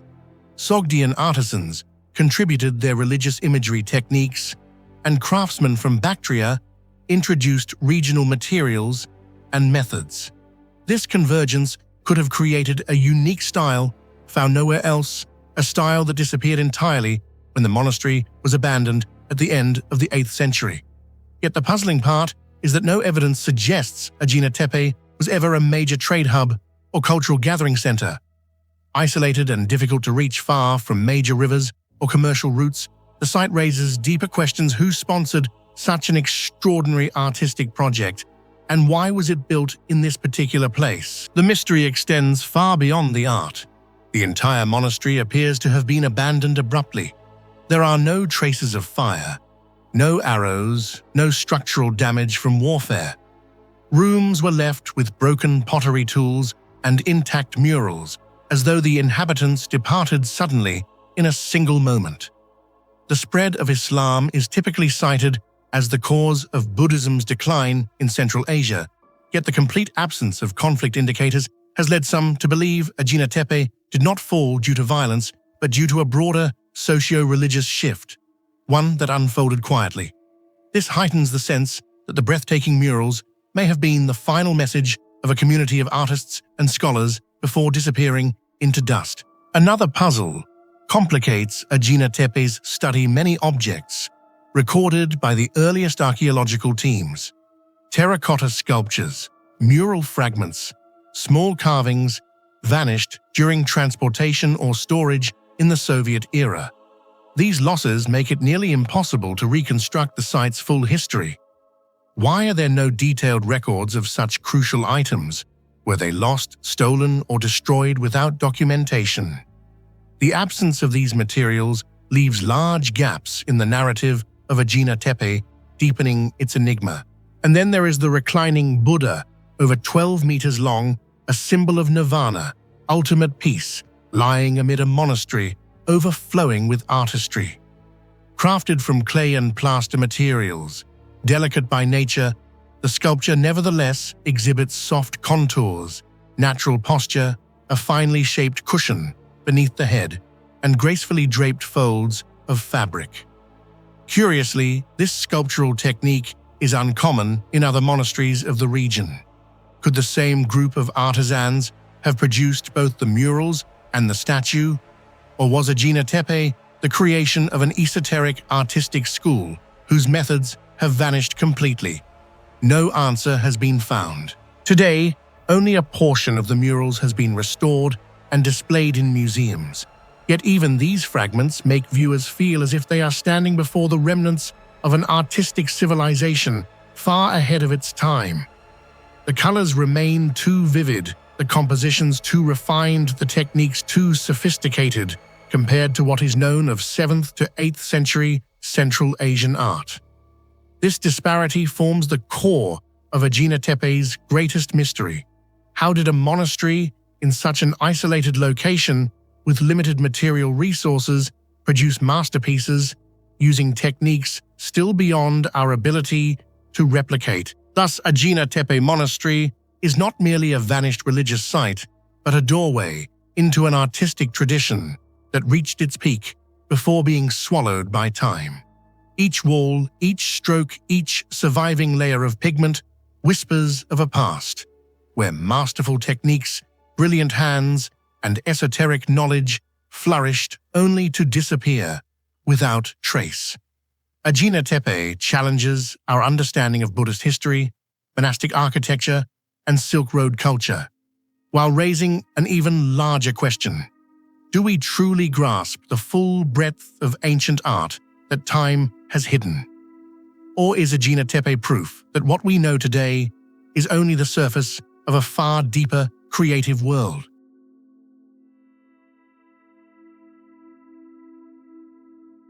On the dry plateau of the Turpan Basin, where the earth cracks under a heat capable of burning away every trace of life, there exists an ancient city whose desolation never overshadows an astonishing truth. This place was once one of the greatest urban centers along the Silk Road. Yet what makes Jiaohe different from every other ancient ruin is not its age of over 2,000 years, nor the fact that it stands on a stone blade between two deep ravines, but rather its greatest secret, a construction method far ahead of its time that stunned the archaeological world. Jiaohe is the largest monolithic city on Earth, carved directly out of the ground, not built from assembled bricks or stones, but sculpted from the living substrate itself. The entire city is like a colossal sculpture, carved by human hands into the land and sky, enduring more than 2 millennia of sandstorms without collapsing. Was the monolithic city of Jiaohe the result of ancient genius or a lost technology we no longer understand? Share your thoughts in the comments below. Standing before roads stretching hundreds of meters along the north-south axis, the first thing that astonishes any observer is not the beauty of the ruins, but an indescribable sensation, as if the entire city was not built up, but rather released from the earth. The ancient builders did not erect walls or stack stones. They carved cut-planed and split layers of compacted loess as hard as stone to form houses, palaces, temples, and fortresses. Every wall, stair, and corridor is part of the original landmass, preserved by removing the material around it.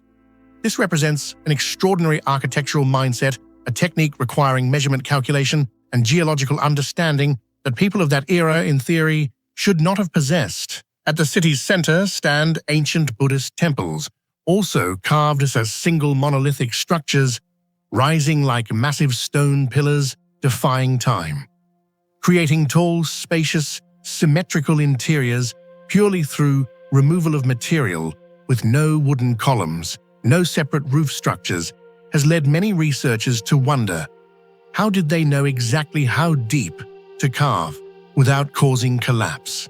How did they calculate gravitational forces and soil compression?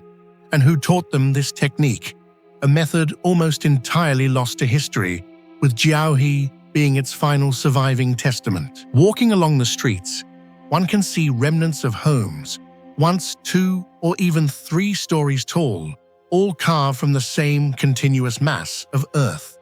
There are no traces of tiled roofs or wooden supports. Everything appears to have grown naturally from the plateau's surface. Yet behind this monolithic continuity lies uncanny precision, uniform heights, perfect right angles, and deliberately planned distances between structures. All of it makes Jiaohe look like a city designed by modern engineers using 3D modeling technology and then printed directly into the ground. Archaeologists continue to wonder How could ancient inhabitants carve at such a massive scale, using only primitive tools? Pickaxes, axes, and chisels of bronze or iron could not have produced the smoothness, straightness, and uniformity still visible today. And if construction took centuries, how did they maintain such consistency? Was there an extraordinarily disciplined organizational system? A class of elite craftsmen? Or perhaps a lost technology, a method of treating earth, so that it hardened like stone, yet carved like wood? Even stranger, although the city is almost entirely made of compacted earth, which is extremely difficult to burn, many zones bear evidence of massive fires. This raises a crucial question. If the structures contained no wood, no beams, and no flammable materials, then what burned? A deliberate act of destruction, a strange weapon, or evidence of an event never recorded in history for decades? Researchers have searched for answers, but the deeper they dig, the more layers of charcoal they find, suggesting that entire sections of the city once ignited under heat far beyond natural conditions. Standing on the cliff edges surrounding Jiaohe, one understands why the city needed no defensive walls. Two ravines, some 30 meters deep, enclosed the narrow ridge, turning it into a natural fortress nearly impossible to conquer.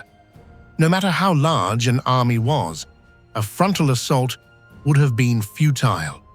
Yet this very invincibility deepens the mystery of its downfall. How could a place protected by such perfect geography be destroyed? Why had the population already declined before the Mongols arrived? And most importantly, what caused a once thriving city to fall into ruin within only a few centuries? Today, the streets remain as deep trenches, remnants of generations of carving. Walls tower on both sides, like the fossilized vertebrae of a colossal creature. When the sun sets, shadows cast across the monolithic structures turn the entire city into a stone labyrinth, silent enough that the wind whispering through the ravines sounds like the voices of inhabitants who vanished 1,000 years ago. Many visitors say they feel as if Jiaohe is still alive, as though the spirit of the city watches everyone who walks through its remains. Deep within the foundations, researchers have found water pits, storage basins, and traces of ancient irrigation. Yet no one truly understands how water was preserved in a region so hot and dry that a desert wind could evaporate it instantly. Some experts believe that Jiaohe's builders applied a form of monolithic cooling, using the thick earthen walls to lower temperatures and retain moisture. If true, they possessed a form of passive cooling technology far beyond their era. Viewed as a whole, Jiaohe is not merely an ancient city. It is evidence of an engineering mindset that disappeared from human history. Nowhere else on Earth exists a city carved from a single mass of land on such a scale. This has made many scholars question whether we have underestimated ancient civilizations. Did a forgotten tradition of engineering exist, one with geological and structural knowledge recorded nowhere, passed down to only a few cultures before vanishing entirely? Today, as desert winds continue eroding its walls, Jiaohe stands as a message from the past, a site that refuses to bow to time. The city does not look like it was built. It appears like an imprint, a giant character carved into the earth, leaving behind a question that reaches beyond archaeology. Who created this technique? Where did they learn it? And why did no later civilization ever continue it? Now, Jiaohe remains only a massive stone skeleton, but its very barrenness intensifies the mystery. It is not merely a ruin. It is a challenge across the ages, reminding us that the past may hold wonders beyond imagination, techniques that even in modern times we still cannot replicate. On the arid Zagros Plateau of western Iran, where ancient mountain ranges cast their shadows over desolate valleys, lies a peculiar archaeological site known as Godin Tepe, a mound that appears ordinary, yet beneath its surface rests one of the greatest enigmas of prehistoric and early historic Western Asia.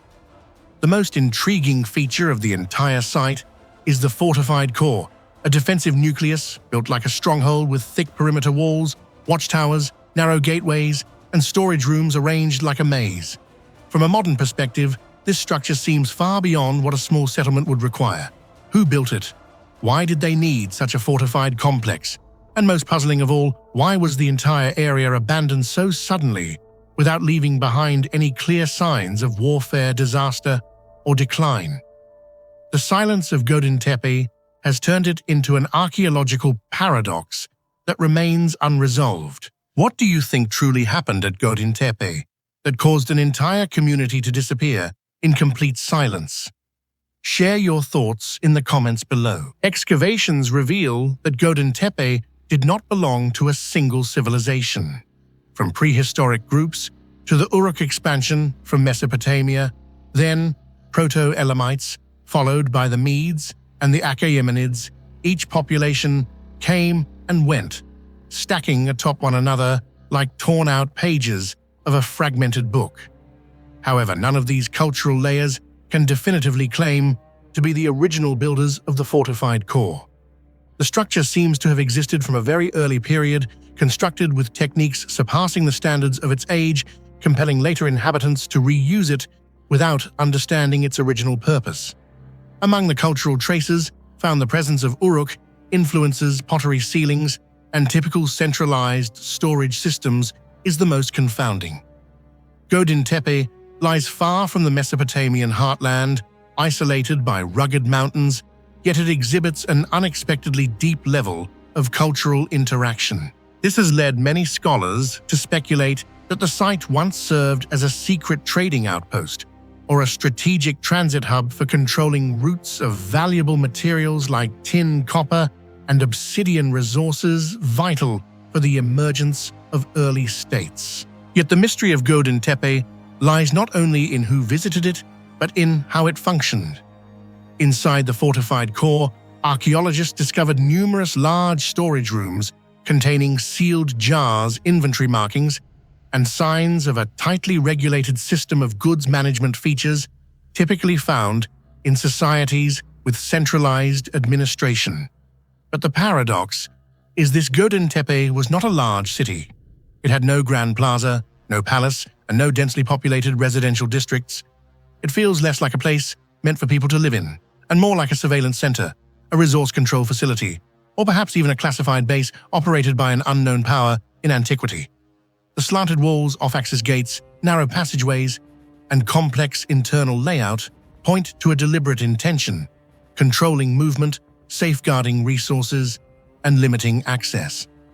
These excessive defensive measures are even more mysterious, given the absence of evidence for any major conflict. No broken arrowheads, no burnt walls, no signs of destruction. A fortress built for conflict, yet seemingly untouched by war. And then comes the greatest enigma, the sudden collapse. In the cultural layer dated to Godin Tepe, T2, everything appears to have stopped, as if an immediate event had occurred. There are no signs of destruction, no floods, no ash layers, no bodies left in chaotic conditions as seen in war-torn sites. Everything ended in silence. Storage rooms were abandoned. Many jars show signs of being mid-use. Some areas suggest the inhabitants left in haste, abandoning tools, belongings, and even items they would have certainly taken if they had time to prepare. This led archaeologists to call the event the silent collapse of Godin Tepe, a quiet downfall with no identifiable cause. Why would a center with strong fortifications, a strategic location, and a sophisticated resource management system be suddenly abandoned? The first hypothesis is economic collapse. If metal supply routes from the eastern mountains were severed, Godin Tepe could have lost its role as a transit hub. Yet this theory fails. There is no evidence of gradual economic decline. Everything stopped instantly, not through a natural downturn. The second hypothesis is political conflict. Perhaps a rising power forced the inhabitants to leave. But again, there is no trace of violence. The third hypothesis is religious or ritual transformation. Godin Tepe may have held a sacred role, and when belief systems shifted, it was left behind as a taboo site. Still, no conclusive proof supports this idea.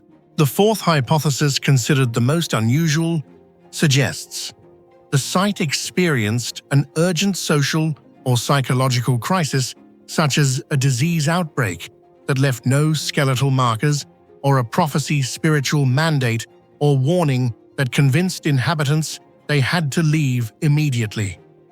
Some researchers even speculate was the abandonment a deliberate act to hide a secret, to bury a function we still do not understand.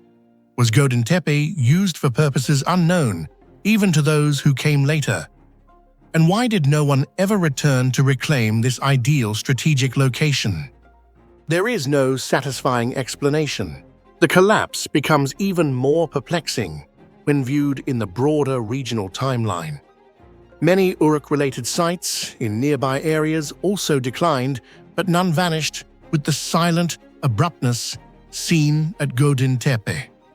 The simultaneous appearance of Uruk traits and their sudden disappearance has led some scholars to argue that Godin Tepe was not an independent settlement, but an external station operated by a powerful group. And when that group withdrew, for reasons still unknown, the entire system fell apart. There was no transition, no immediate replacement population. The site was simply abandoned, as if it had never existed. When all evidence is reviewed, from architecture to storage systems, from trade networks to the absence of destruction, it becomes clear that the Godin Tepe fortified core does not fit any recognized model of ancient Western Asian societies. It is not fully a military fortress, nor a typical administrative center, nor a large settlement. It resembles a social machine, an institutional construct designed for a specialized purpose still unknown to us. And because that purpose vanished, the entire structure lost its reason for existence, leading to the most abrupt abandonment in the region's archaeological record. Today, despite ongoing excavations, the mystery of the fortified core remains unsolved. The evidence only deepens the confusion: a defensive structure without war, an economic center without a city, an administrative facility without a clear ruling class, and a collapse without a cause. Godin Tepe sits quietly in the valley like an unsolved equation, a message from antiquity cut short. Perhaps the most unsettling idea is not that we fail to understand Godin Tepe, but that those who once lived there may not have fully understood what they were safeguarding either, and when the truth finally emerged, they were compelled to abandon it forever.